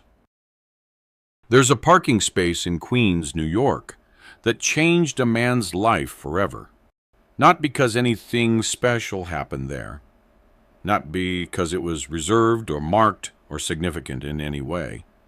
Just a regular parking space on a regular street in Maspeth, Queens. But on March 23, 1985, at approximately 10:47 a.m., 2 cars tried to take that parking space at the exact same time. And what happened next became one of the most famous stories in New York City organized crime history. One of those cars was driven by Romuald Piechik, a 35-year-old refrigerator repairman from Queens. Hard-working, blue-collar, the kind of guy who woke up at 6 a.m. every day, fixed refrigerators and air conditioners for a living, supported his wife and 2 kids, paid his taxes, went to church on Sundays. The other car was driven by Frank Coletta, a member of the Gambino crime family. And sitting in the passenger seat, wearing a $2,000 Kia, was Frank's boss, John Gotti. Romuald Piechik had no idea who John Gotti was. Didn't recognize him. Didn't know he was looking at the underboss of the Gambino family, soon to become the most powerful mob boss in America.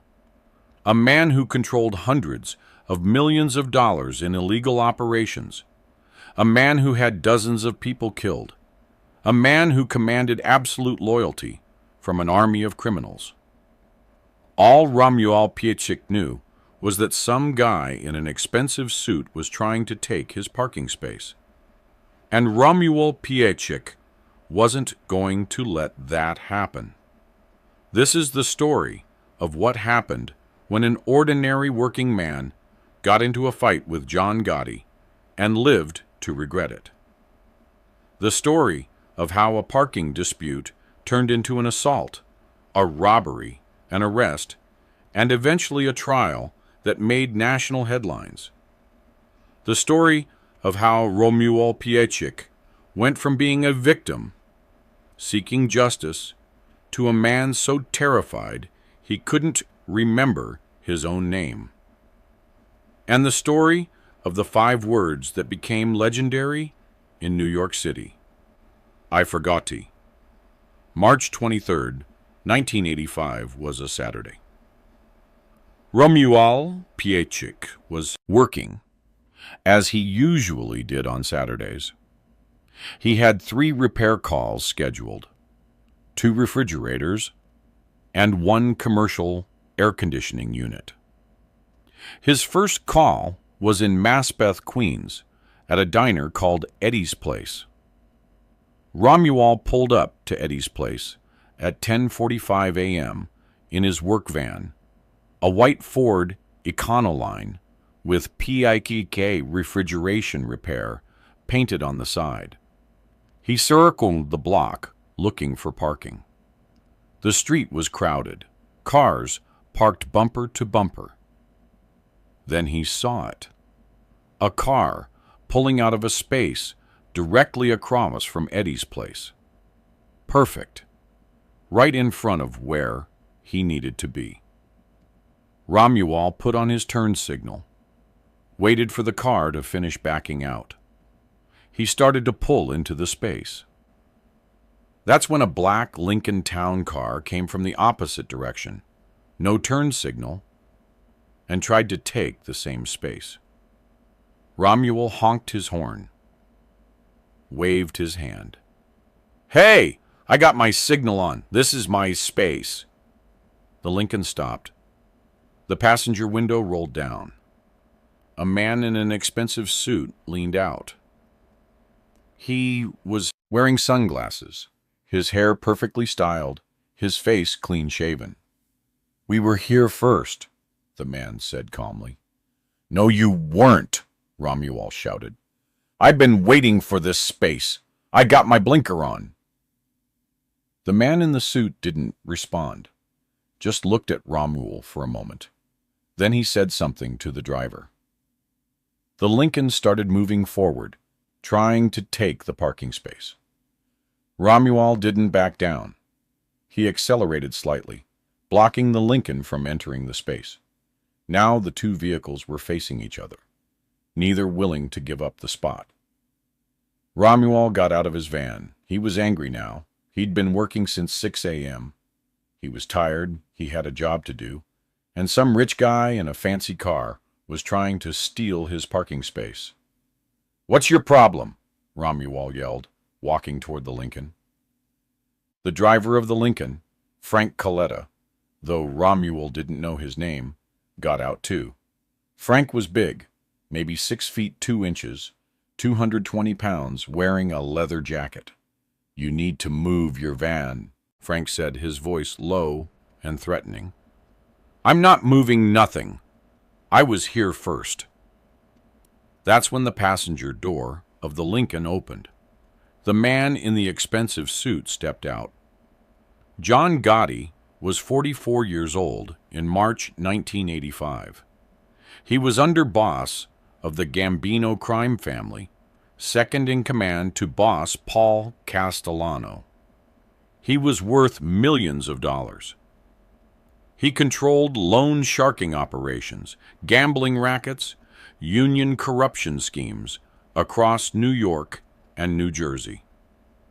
He was also, at that exact moment, planning to murder Paul Castellano and take over the family. But that's another story. John walked around the front of the Lincoln, approached Romuald with his hands in his pockets, completely calm. "Listen, friend," John said, his voice smooth, almost friendly. "We need this space. We got business in that building right there. You understand? Just back up your van, find another spot. There's plenty of parking around here." Romuald looked at John, saw the expensive suit, the confident manner, the way he carried himself like someone important. "I don't care who you are," Romuald said. "This is my space. I was here first." John's expression didn't change. Still calm, still friendly, but something shifted in his eyes. Something cold. "You don't care who I am," John repeated slowly. "Okay, that's interesting." John reached into his jacket pocket. Romuald tensed. Thought maybe John was reaching for a gun. Instead, John pulled out a money clip.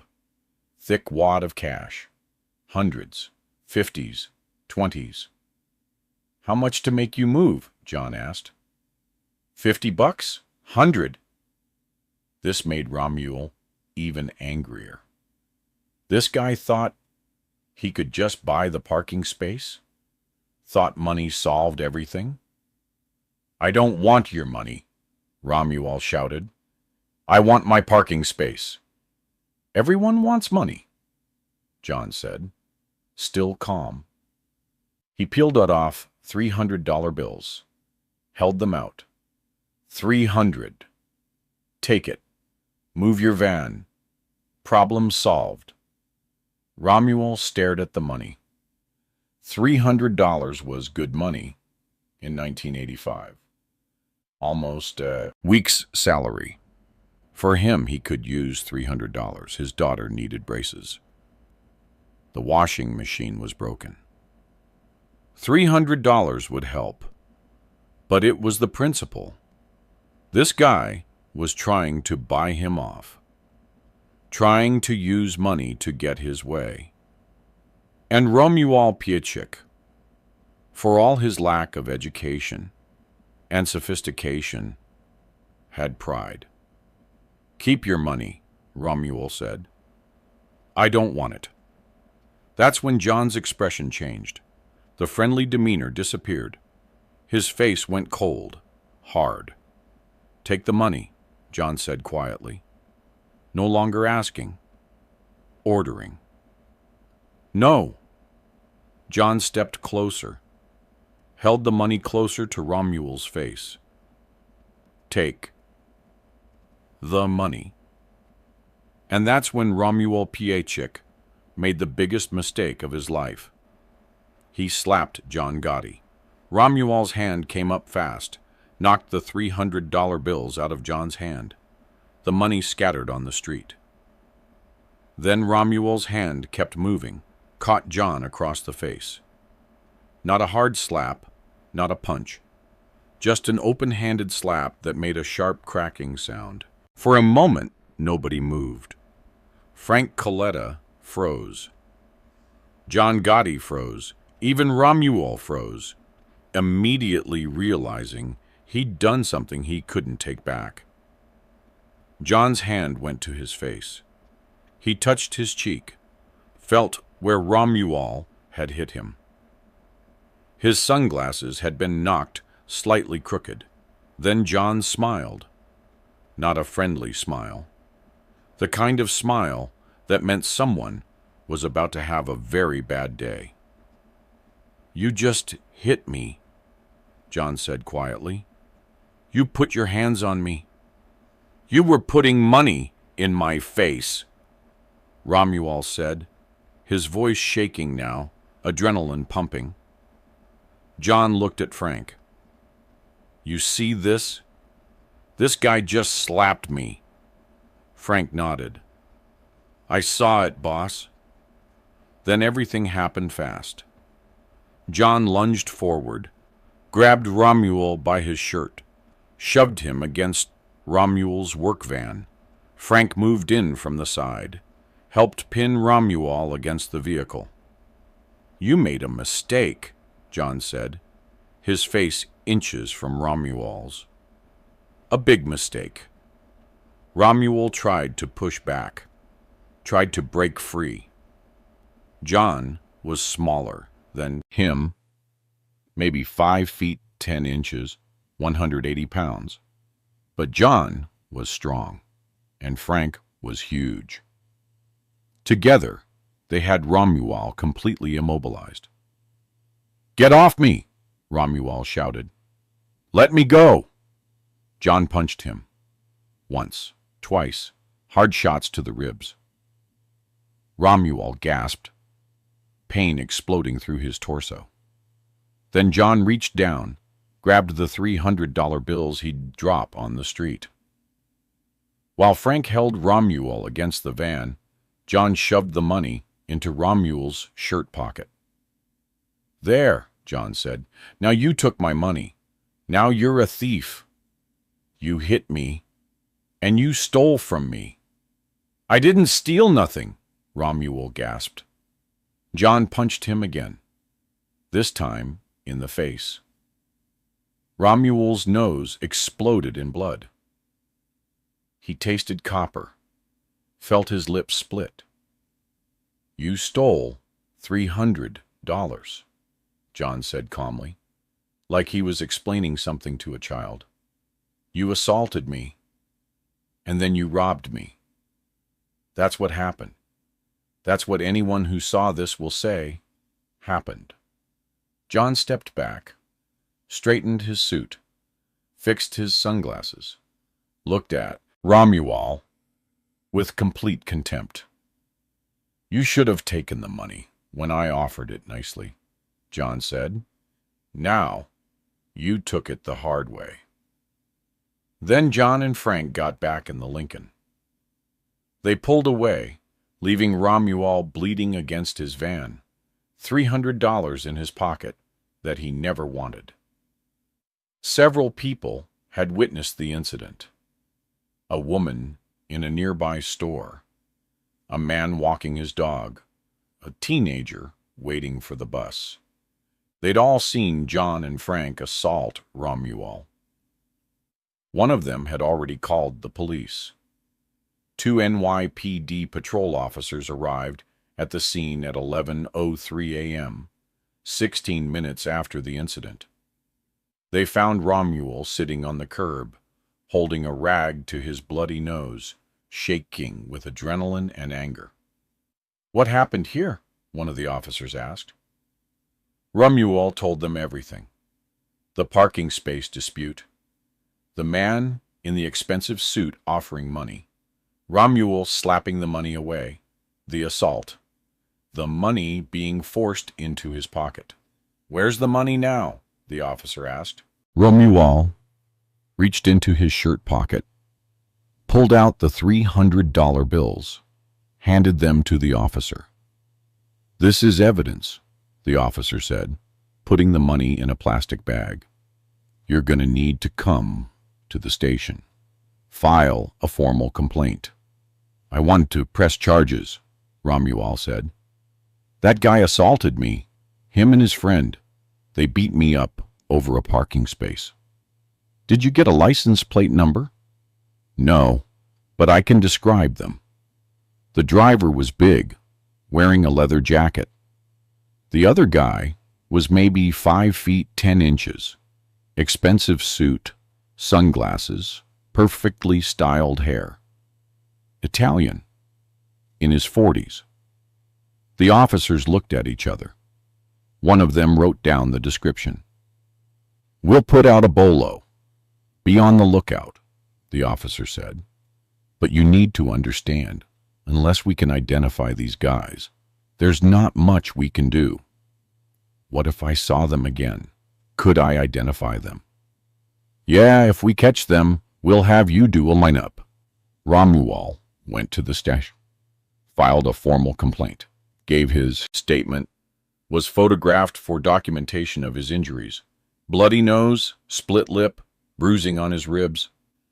Then he went home, told his wife what happened. She was horrified. "You should have just let them have the parking space," she said. "It's the principle," Romuald said. "Principle doesn't matter when you're getting beat up." Romuald thought that was the end of it. Thought the police would never find the guys who'd attacked him. Thought it was just another random street crime in New York City. Another story he'd tell at family dinners. He had no idea who John Gotti was. No idea what he'd just started. But he was about to find out. 3 weeks later, on April 12th, 1985, Romuald Piechik received a phone call from the NYPD. "Mr. Piechik, this is Detective Morrison with the 104th Precinct. We may have identified the men who assaulted you." Romuald sat up. "Really? Who are they?" "We can't tell you that yet, but we need you to come down to the station and look at a lineup. See if you can positively identify them." Romuald agreed. He went to the police station that afternoon. Was led into a room with one-way glass. On the other side of the glass stood 6 men, all similar height and build, all holding numbers. Detective Morrison stood beside Romuald. "Take your time. Look at each of them carefully. Do you recognize anyone?" Romuald looked at the 6 men. His eyes stopped on number 4. It was him, the man in the expensive suit, the man who'd punched him, shoved money in his pocket, left him bleeding on the street. "Number 4, Romuald said. "That's one of them. That's the guy who hit me." "You're sure?" "Positive. I'll never forget that face." Detective Morrison wrote something down. "What about the driver?" "The bigger guy." They did another lineup. Romuald identified Frank Coletta as the second assailant. Good, Detective Morrison said. We're going to arrest them. You'll need to testify in court. Are you prepared to do that?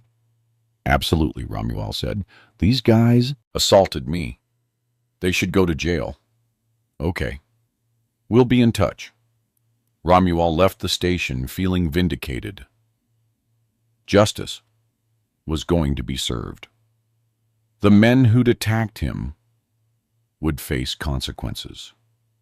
What Romuald didn't know was that the man he'd just identified as number 4 was John Gotti, underboss of the Gambino crime family.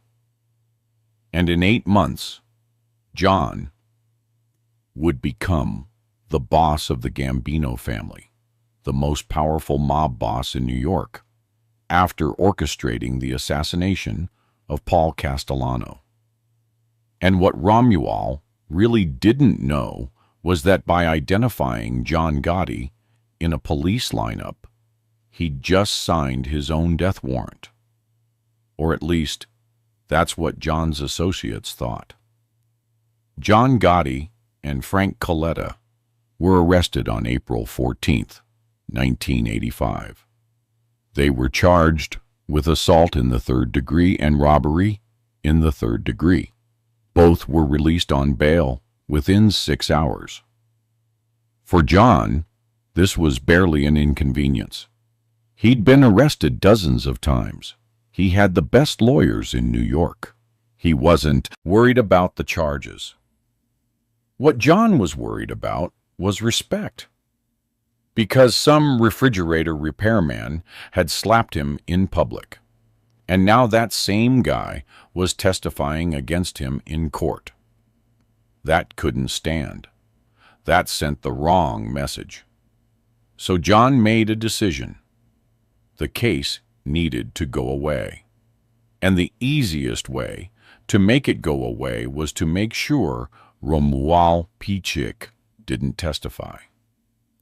John didn't personally threaten Romuald. That would have been stupid, obvious, easily traced back to him. Instead, John put out word through the Gambino organization. Convince Romuald Pichik to develop amnesia. What happened next was a masterclass in intimidation. It started small. In May 1985, Romuald began noticing cars following him. Nothing obvious, just the same black sedan showing up in his rearview mirror when he drove to work. The same car parked across from his house at night. Romuald told his wife. She told him he was being paranoid. Then the phone calls started, late at night. 2 a.m., 3 a.m. Romuald would answer, heavy breathing on the other end. Or sometimes a voice. Drop the charges. Then silence. Click. Dial tone. Romuald reported it to the police. They said they'd look into it. Nothing happened. In June, someone broke into Romuald's work van. Didn't steal anything, just trashed the interior. Smashed his tools. Left a note on the dashboard. Forget what you saw. Well, Romuald reported it to the police. They took a report. Never found who did it. In July, Romuald was leaving a grocery store when 2 men approached him. Both big, both wearing suits. Romuald Pichik, one of them asked. Yeah?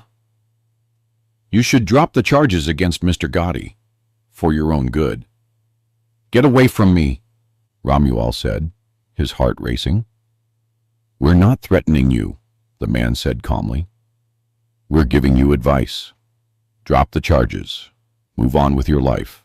Otherwise, he trailed off. Let the implication hang in the air. Romuald reported the incident to Detective Morrison. The detective sighed. Mr. Pichik, you're dealing with the Gambino family. These people don't play games. If you want to drop the charges, I'd understand. I'm not dropping the charges, Romuald said. They assaulted me. They should pay for it. They're not going to pay for it. They're going to intimidate you until you refuse to testify. That's how this works. I'm not backing down. But Romuald was scared. Deeply, genuinely scared. And the intimidation was just beginning. In August 1985, Romuald Piecic started his work van one morning and discovered he had no brakes. He was driving to his first job of the day when he pressed the brake pedal at a stop sign. The pedal went to the floor. Nothing. No resistance. No stopping power. Romuald panicked, pumped the brakes. Nothing. He pulled the emergency brake. The van slowed, but barely. He coasted through the intersection, nearly hit another car, finally came to a stop by running the van up onto a curb. He sat there, shaking, hearts pounding. Then he got out, looked under the van. His brake lines had been cut. Cleanly, professionally, deliberately. If Romuald had been driving faster, if he'd been on a highway, if he'd needed to stop quickly, he could have died. Or killed someone else. Romuald called the police. They came, looked at the brake lines, took photographs. This is attempted murder, Romuald said. Someone tried to kill me. We'll investigate, the officer said. But Romuald could see in the officer's eyes that nothing would come of it. That night, Romuald sat at his kitchen table with his wife. You need to drop the charges, she said. These people are trying to kill you. If I drop the charges, they win. They get away with assaulting me. If you don't drop the charges, they're going to kill you. Is that worth it?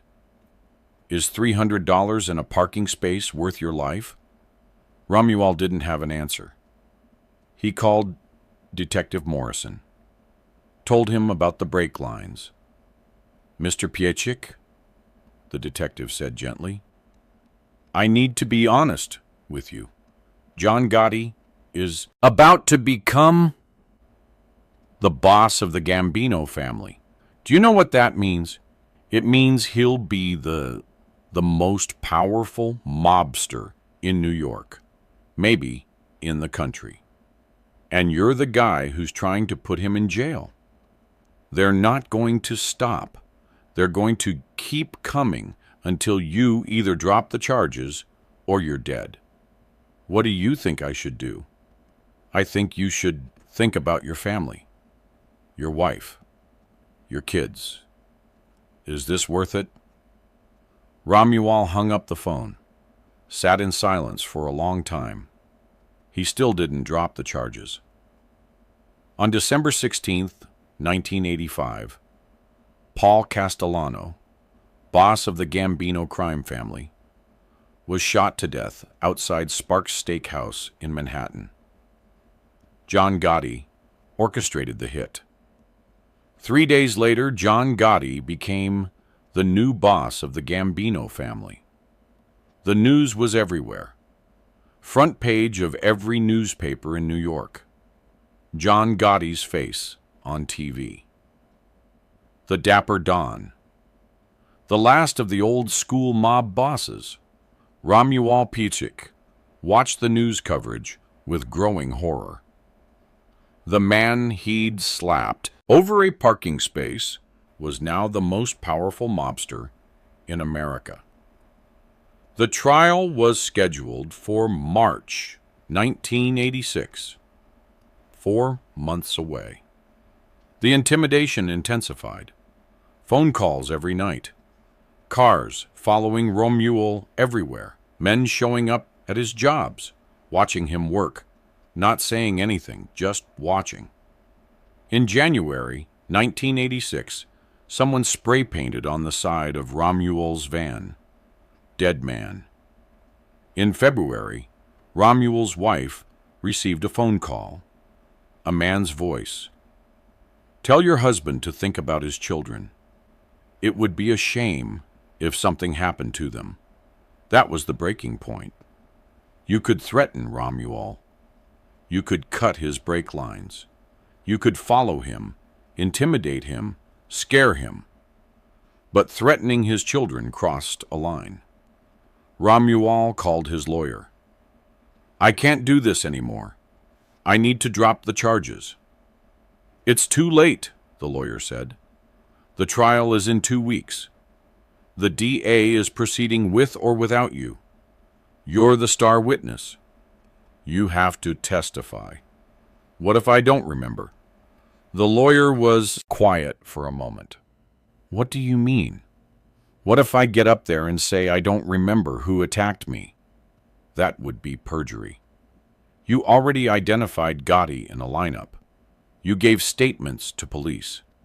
If you change your story now, you could be charged with lying under oath." "But I won't be dead," Romuald said quietly. The lawyer sighed.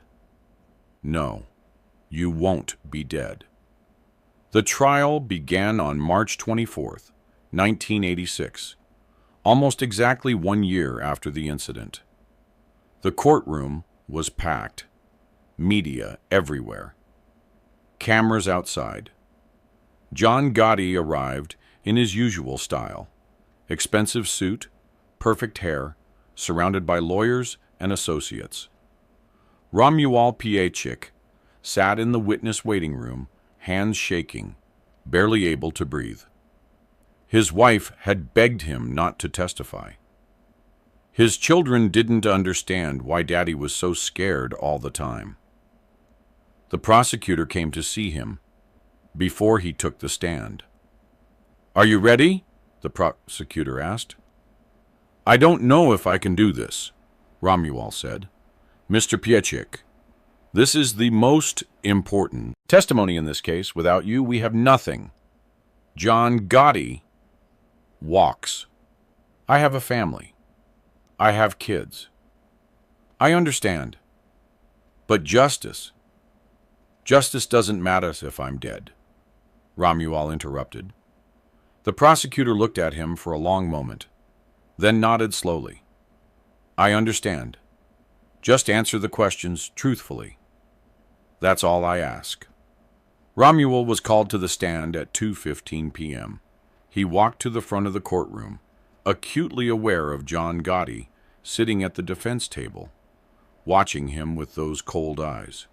Romuald was sworn in, sat down. The prosecutor approached. "Mr. Piechik, can you tell the court what happened on March 23rd, 1985? Romuald's mouth was dry. He could barely speak. "There was an incident, a parking space. And what happened during this incident? 2 men. There was a dispute. Can you identify those 2 men?" This was it. The moment everything came down to. Romuald looked at the prosecutor. Then he looked at John Gotti. John was staring directly at him. Not threatening, not angry, just staring. Calm, patient, waiting. "Mr. Piechik?" the prosecutor prompted. "Can you identify the men who assaulted you?" Romuald swallowed hard. I'm not sure." The courtroom erupted in whispers. The prosecutor stepped closer. "Mr. Piechik, you identified John Gotti in a police lineup. You gave a sworn statement. Are you saying you're not sure now?" "It's been a year," Romuald said, his voice shaking. I can't remember exactly." "Look at the defendant table. Do you see the man who assaulted you?" Romuald looked. John Gotti was sitting right there, less than 20 feet away.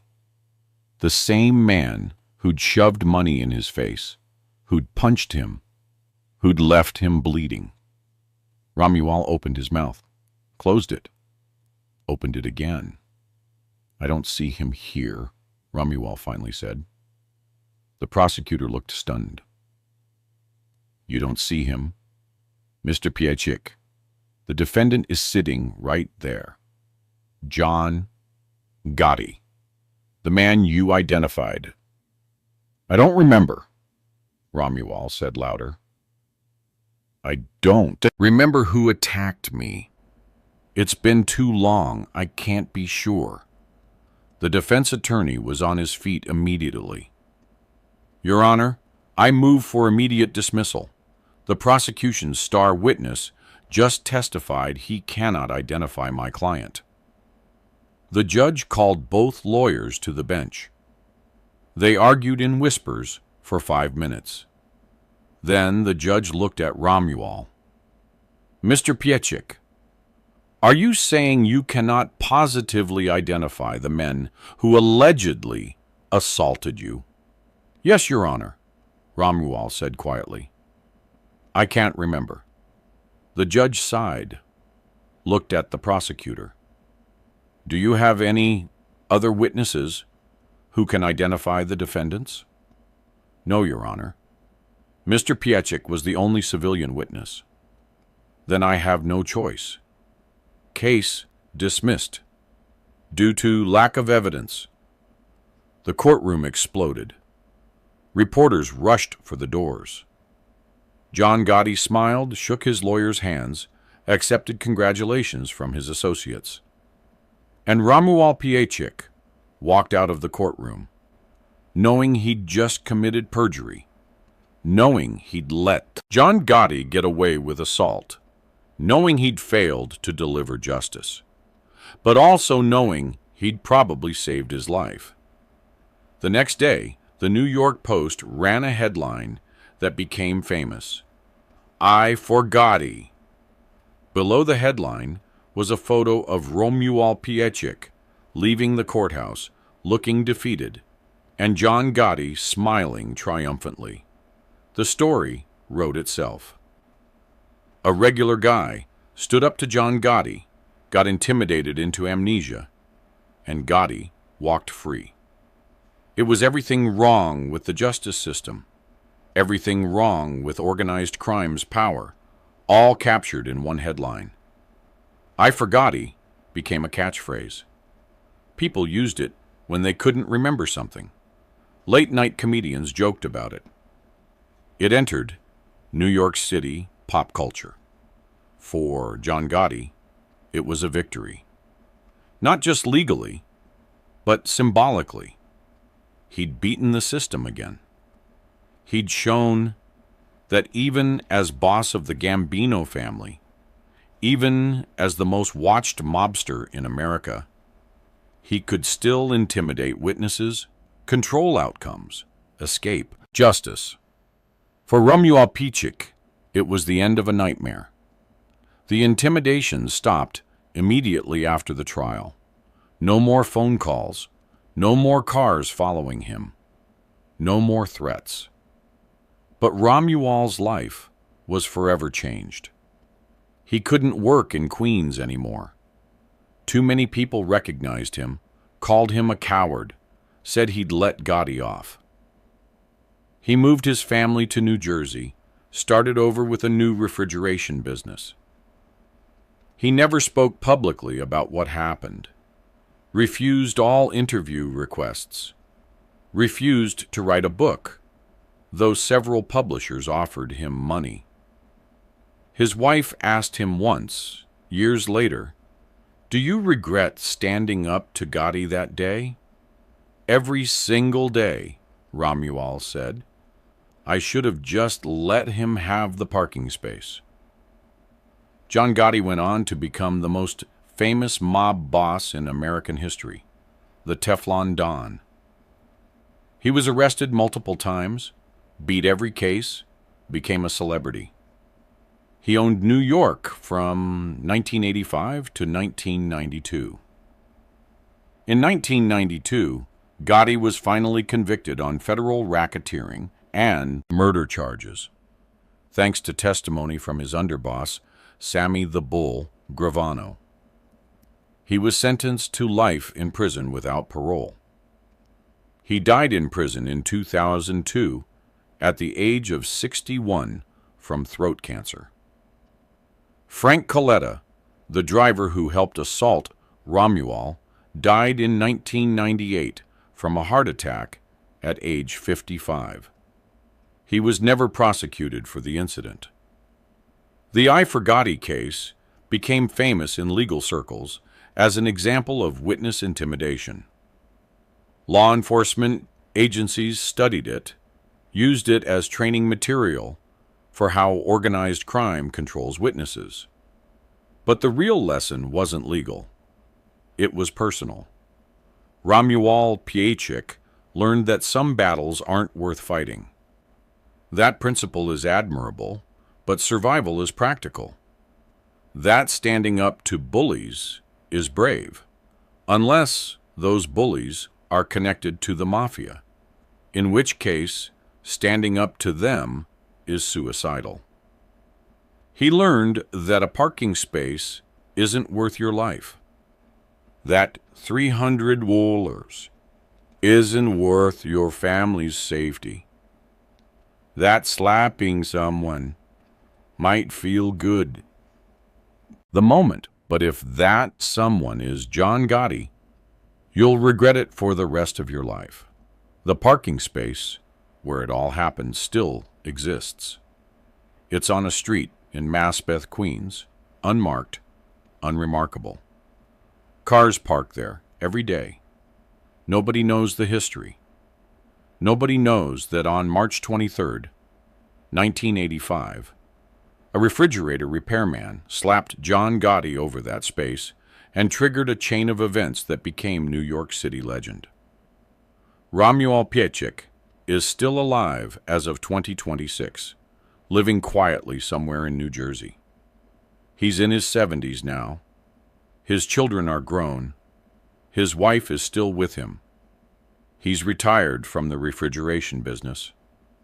And every time he parks his car, every time he sees a parking space, he probably thinks about that day, about the choice he made, about John Gotti's face, about the $300 he never wanted, about the slap that changed his life. Because that's the thing about moments. They're just moments. A few seconds. A parking space. A decision made in anger. But moments have consequences. And sometimes those consequences last a lifetime. Romuald Piechik learned that lesson the hard way. He slapped John Gotti. And for the rest of his life, he'd remember what happened next. The intimidation, the fear, the brake lines, the threats against his children. The moment in that courtroom when he looked at John Gotti and said, "I don't see him here. I forgotti." 3 words that saved his life and destroyed his pride. That wraps it up for today. On March 23rd, 1985, Romuald Piechik, a refrigerator repairman, slapped John Gotti over a parking space. He didn't know who Gotti was. Didn't know he was looking at the future boss of the Gambino family. Didn't know that one slap would trigger a year of intimidation so intense, so terrifying, that by the time he testified in court, Romuald couldn't remember who'd attacked him. "I don't see him here," Romuald said, looking directly at John Gotti. The case was dismissed. The New York Post headline, "I forgotti." 1 parking space. 1 moment of pride. 1 slap. And a lesson that Romuald Piechik would carry for the rest of his life. Some people you don't touch. Ever. If this story hit you, drop a comment below. Subscribe for more stories, where ordinary people learn extraordinary lessons about power, fear, and survival. See you in the next one. The cell block at United States Penitentiary in Marion, Illinois, was loud on the evening of March 18, 1997. Wednesday night, basketball game on the television in the common area, Bulls versus Knicks. But most inmates weren't watching the game. They were playing their own game, numbers, the prison gambling ritual that happened every night in Marion's high-security units. Inmates couldn't physically gather to gamble. Maximum security meant most time was spent in cells, especially in the evening. So they developed a system. Someone would call out numbers. Others would yell their bets from their cells. 7, 20 stamps. 11, 15 stamps. Stamps meant postage stamps, the currency of federal prison. You couldn't have cash, but stamps were valuable. Could be traded for goods, for services, for protection. Worth about 50 cents each on the outside, but worth much more inside. The numbers game was simple. Someone called a number between 1 and 20. You bet stamps on whether the actual number would be higher or lower. Whoever was closest won the pot. The game had rules, unwritten but strictly enforced. Most important rule, you wait your turn. When it's your turn to call your bet, you call it. Nobody interrupts. Nobody cuts in line. Respect the rotation. On this particular Wednesday night, March 18th, 1997, there were about 15 inmates participating in the numbers game from their cells. One of them was John Gotti, 56 years old, boss of the Gambino crime family, serving life without parole, dying slowly from throat cancer that was eating through his neck. Another was Darnell D. Block Washington, 34 years old, serving life for multiple murders, member of the Gangster Disciples, built like a linebacker, 6 feet 3 inches, 245 pounds, all muscle. It was D. Block's turn. He started to call his bet. 14. I got 20. John Gotti interrupted. Yelled from his cell. 9. 30 stamps. The cell block went silent. Everyone knew what just happened. Gotti had violated the most basic rule of the numbers game, had interrupted D. Block's turn, had disrespected him in front of everyone. D. Block's voice came back, calm but hard. Yo, it's my turn, man. You interrupted me. Gotti's response was what sealed his fate, what turned a simple gambling dispute into violence, what demonstrated that even the most famous mobster in America could make catastrophic mistakes when his judgment was impaired by sickness and arrogance. Gotti yelled back, I don't care whose turn it is. I'm John Gotti. I go when I want. You wait. And then Gotti said something else, something racist, something that involved the N-word, something that everyone in the cell block heard. This is the story of what happened when John Gotti, sick with cancer and imprisoned for life, made the fatal mistake of being racist to the wrong person in federal prison. The story of how a gambling dispute became a beating so severe that guards had to pull the attacker off before he killed the most famous mobster in America. And the story of why Darnell Washington, who destroyed John Gotti in front of dozens of witnesses, walked away from the incident while Gotti spent the next 5 years dying slowly in various prison medical facilities, knowing he'd been humiliated and couldn't do anything about it. To understand what happened, you need to understand John Gotti's condition in March 1997. Gotti had been convicted in April 1992 of murder, racketeering, and other charges. Was sentenced to life without parole. Was sent to Marion Federal Prison, the most secure facility in the federal system at that time. By March 1997, Gotti had been in prison for 5 years, and he was dying. Gotti had been diagnosed with throat cancer. The cancer was aggressive, was spreading. Prison medical care was adequate but limited. Gotti was receiving treatment, radiation, chemotherapy when available, but the prognosis was grim. Doctors estimated he had maybe 5 years left, maybe less. The cancer was affecting Gotti physically and mentally. Physically, Gotti had lost significant weight, was down from about 190 pounds at his peak to maybe 160 pounds. His face was gaunt. His throat was scarred from radiation. He had difficulty eating, had difficulty speaking, was in constant pain. Mentally, the combination of cancer, pain medication, and the stress of knowing he was dying in prison was affecting Gotti's judgment. He was more irritable, more irrational, more prone to outbursts. The calculated, strategic gangster who'd run the Gambino family was being replaced by a sick, angry man who made impulsive decisions. Gotti's status in Marion was also complicated.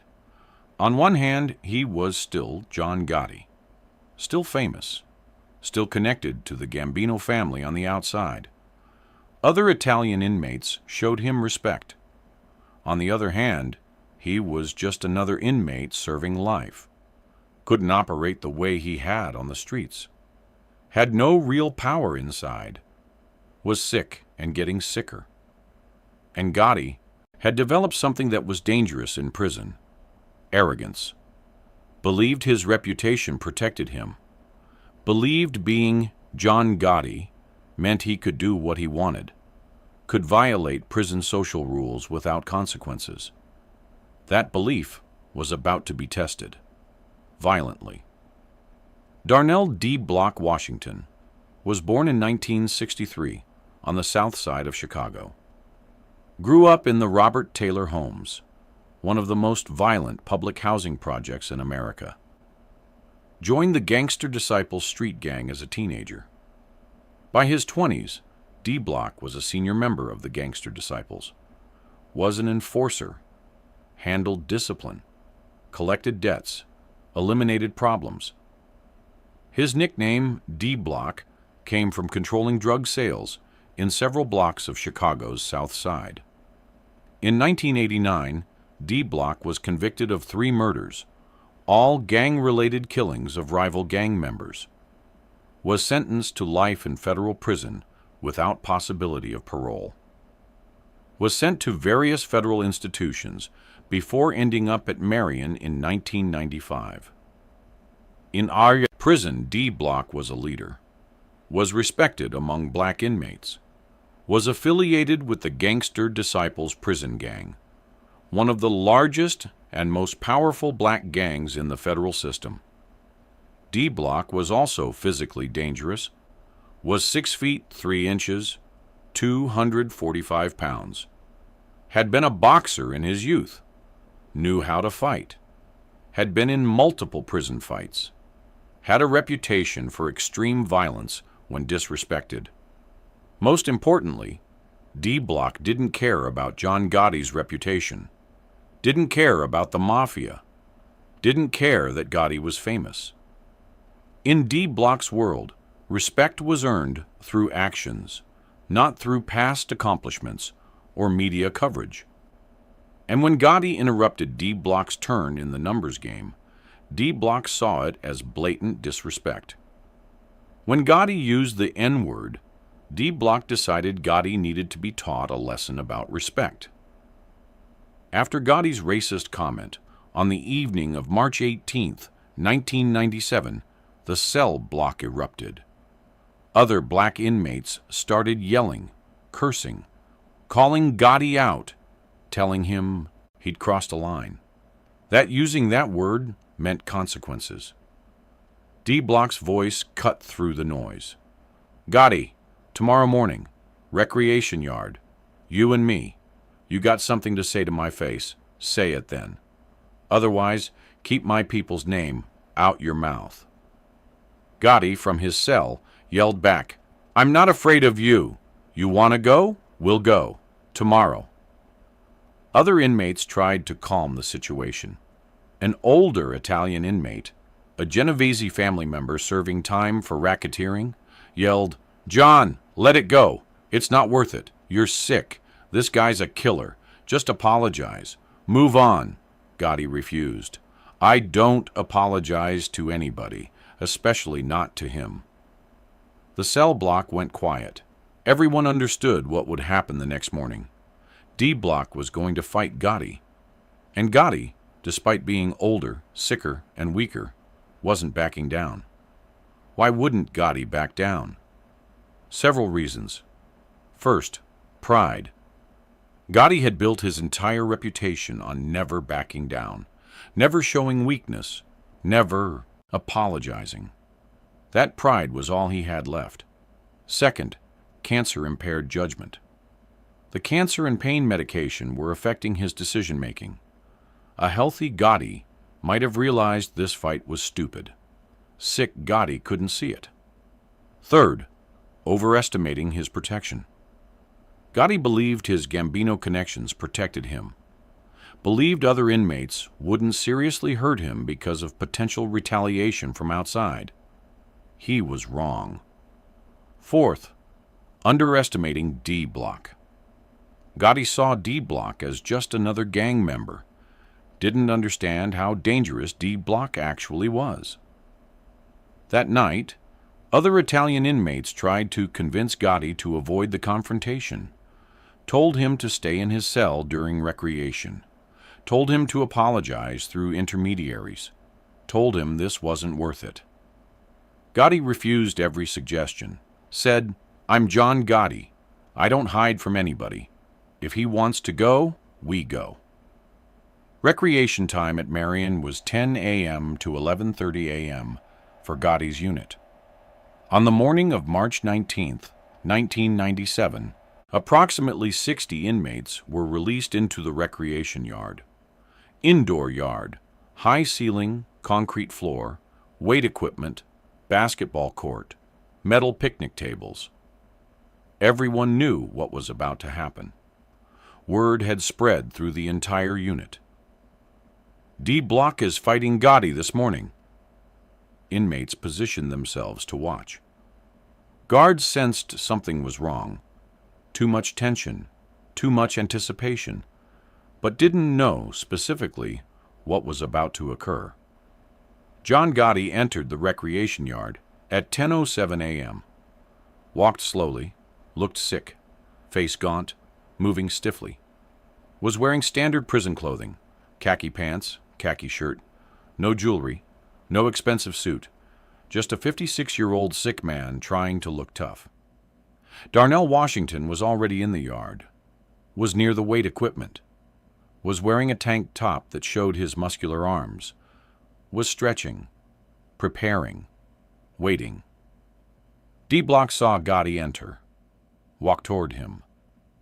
The yard went silent. Everyone stopped what they were doing, watched. D Block stopped about 5 feet from Gotti, said, You ready to apologize for what you said last night? You used that word, call me out my name, disrespect me in front of everybody. You ready to make that right? Gotti looked at D Block, tried to stand tall despite being 8 inches shorter and 50 pounds lighter. Said, I got nothing to apologize for. You got a problem. Here I am. D Block nodded. All right then.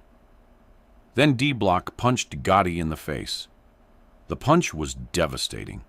A straight right hand that caught Gotti on the jaw. Gotti's head snapped back. His legs buckled. He staggered backward. D Block didn't stop.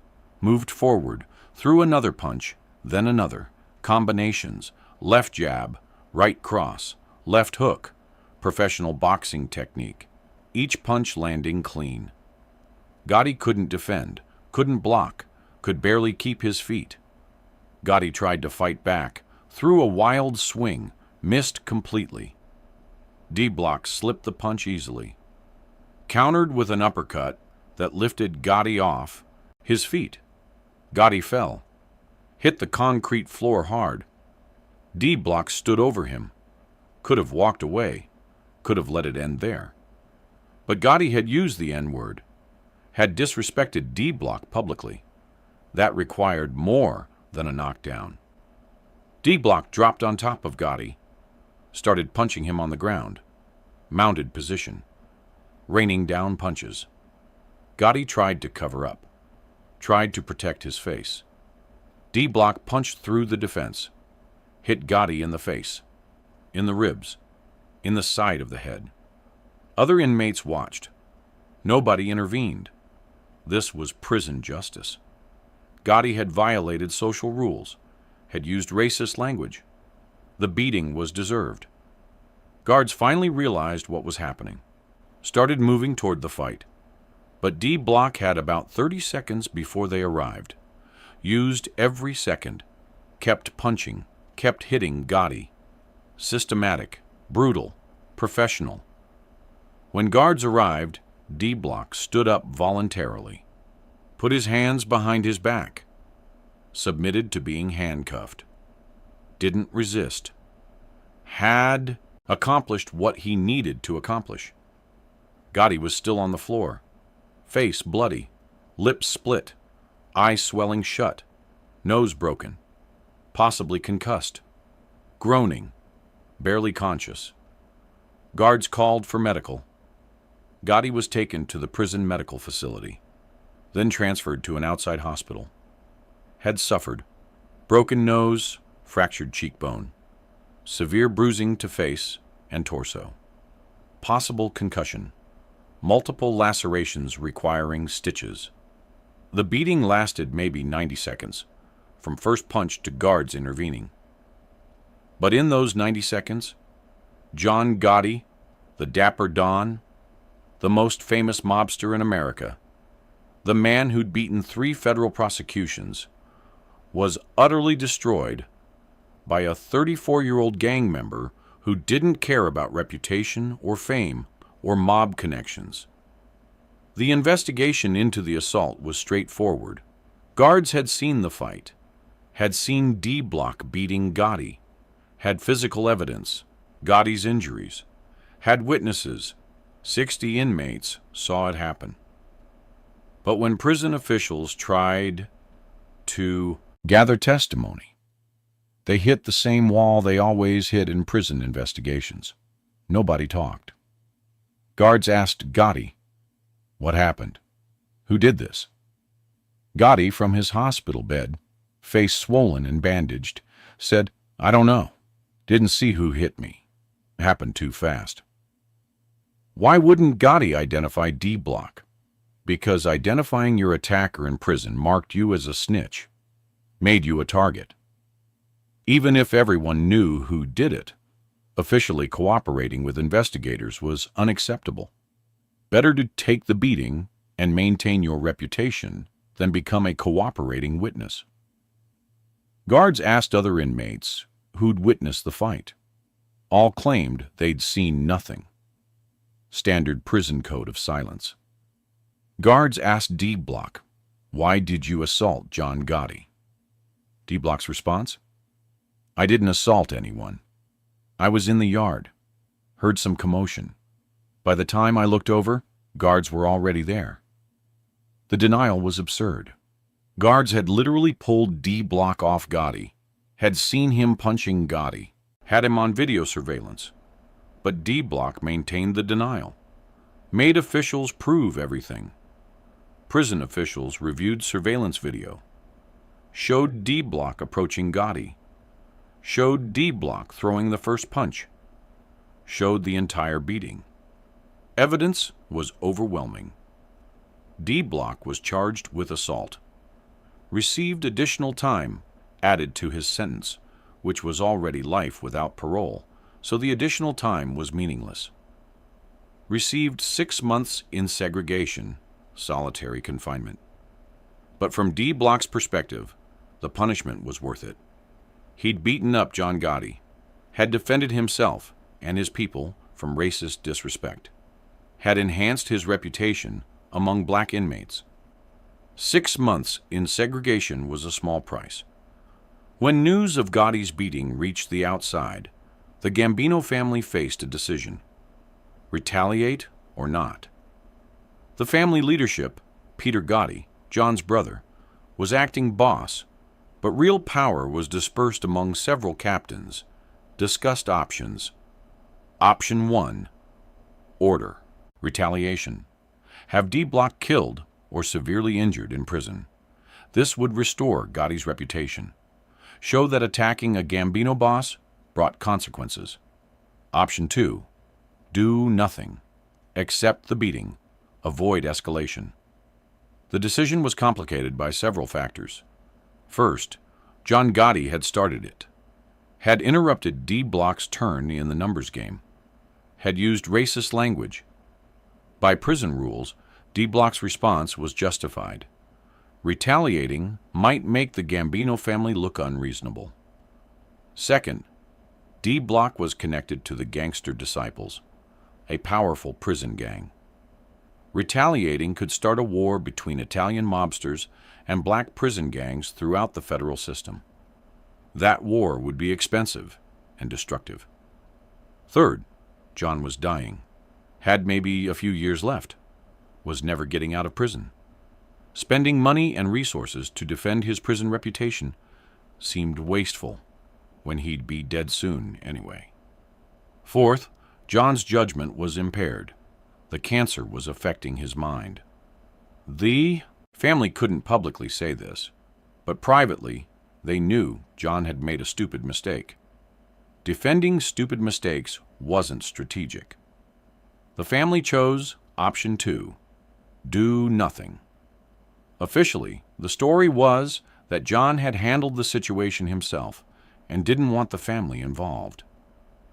Unofficially, the family was quietly distancing itself from John's declining mental state and poor prison decisions. This decision was devastating for Gotti. Meant the family wouldn't defend him.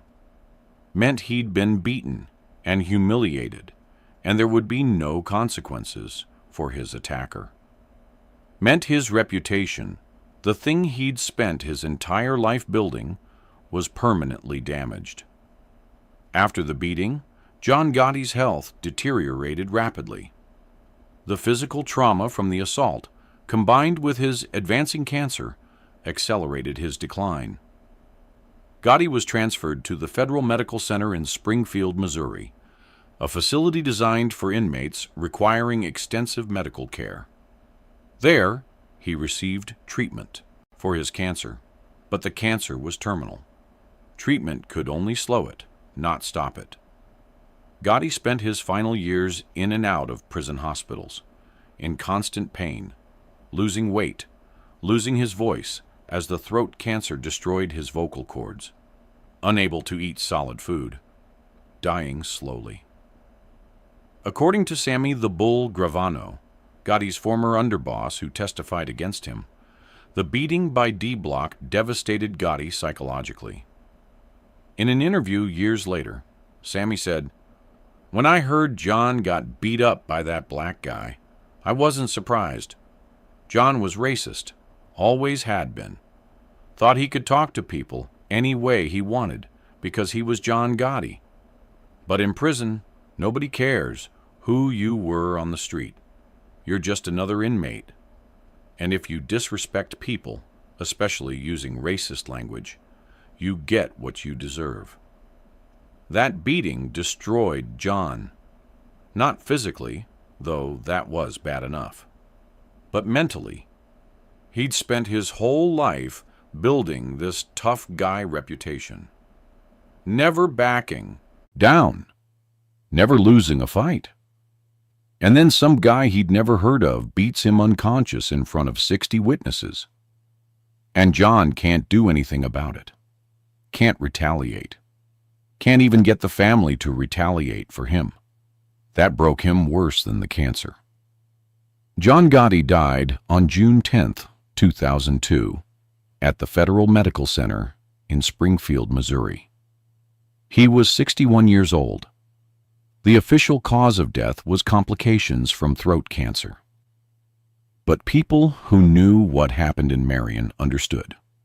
Gotti died broken, humiliated, knowing his reputation had been destroyed by his own racist arrogance. Darnell Washington served his 6 months in segregation, returned to general population, was treated as a hero among black inmates. The man who'd beaten up John Gotti, who'd stood up to racism, who'd defended black inmates' dignity.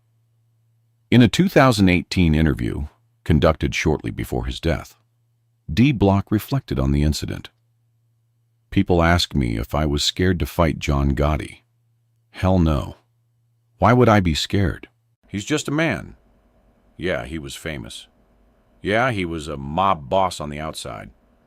But inside, he was just another inmate. Older than me, sicker than me, weaker than me, and disrespectful. When he interrupted my turn in the numbers game, I was annoyed, but I let it go. When he used that word, called me the N-word in front of everybody, that crossed the line. You don't get to use that word and walk away. I don't care who you are. The next morning, I asked him to apologize. Gave him a chance to make it right. He refused. So I handled it. Beat him down. Made sure he understood that being John Gotti didn't mean shit in there. People told me the mob might retaliate, that I should watch my back. I didn't care. I did what needed to be done. And you know what? Nothing happened. No retaliation, no revenge. Because deep down, even his own people knew he was wrong, knew he'd brought it on himself. D. Block died in 2019 from complications related to diabetes. He was 56 years old, spent his entire adult life in prison. But among inmates who'd been at Marion in 1997, he was remembered as the man who beat John Gotti. Sammy the Bull Gravano, who'd been John Gotti's underboss and closest associate before cooperating with prosecutors, was asked about the incident in multiple interviews over the years. His perspective is illuminating because Sammy knew Gotti better than almost anyone. In a 2020 podcast interview, Sammy explained, John was racist, not violently racist, but casually racist. Talked about black guys, Jewish guys, used slurs, thought it was funny. I told him multiple times, John, you can't talk like that, especially not in prison, where everyone's together and nobody's got nowhere to go. He didn't listen. That numbers game incident, I heard about it later. John interrupted a black guy's turn. Guy called him on it. John said, I'm John Gotti. I go when I want. Then dropped the N-word. That's John being John. Arrogant, stupid, racist. The beating he got was deserved. You interrupt someone, disrespect them, use racist language, then refuse to apologize? You're going to get hit. That's prison. That's life. John thought his reputation protected him. But his reputation didn't mean anything to that guy. To him, John was just another racist inmate who needed to be checked. And the worst part? The family didn't back John up, didn't retaliate, because John had become an embarrassment. Sick, dying, making stupid decisions, starting fights he couldn't win. The family quietly let it go. Pretended it didn't happen. That destroyed John more than the beating, knowing his own family wouldn't defend him. A black inmate beat up John Gotti in March 1997 at Marion Federal Prison. The beating wasn't random, wasn't unprovoked. was the direct result of Gotti interrupting a numbers game, asserting dominance through his reputation, and using racist language when challenged.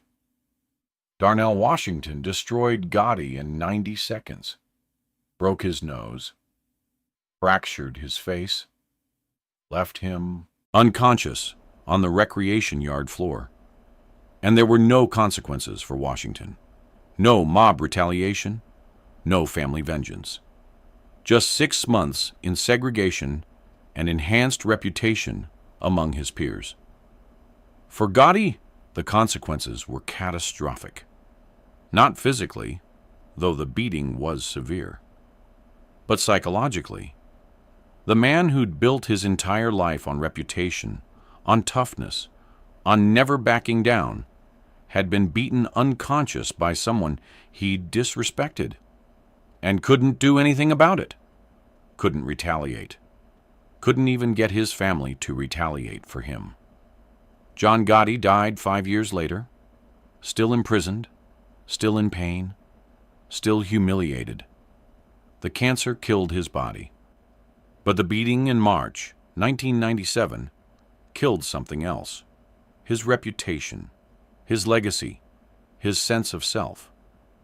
The disaster that followed the beating wasn't immediate violence, was slow psychological destruction, was dying alone in a prison hospital, knowing the tough guy image he'd spent decades building had been destroyed in 90 seconds because he was too arrogant, too racist, and too stupid to apologize when given the chance.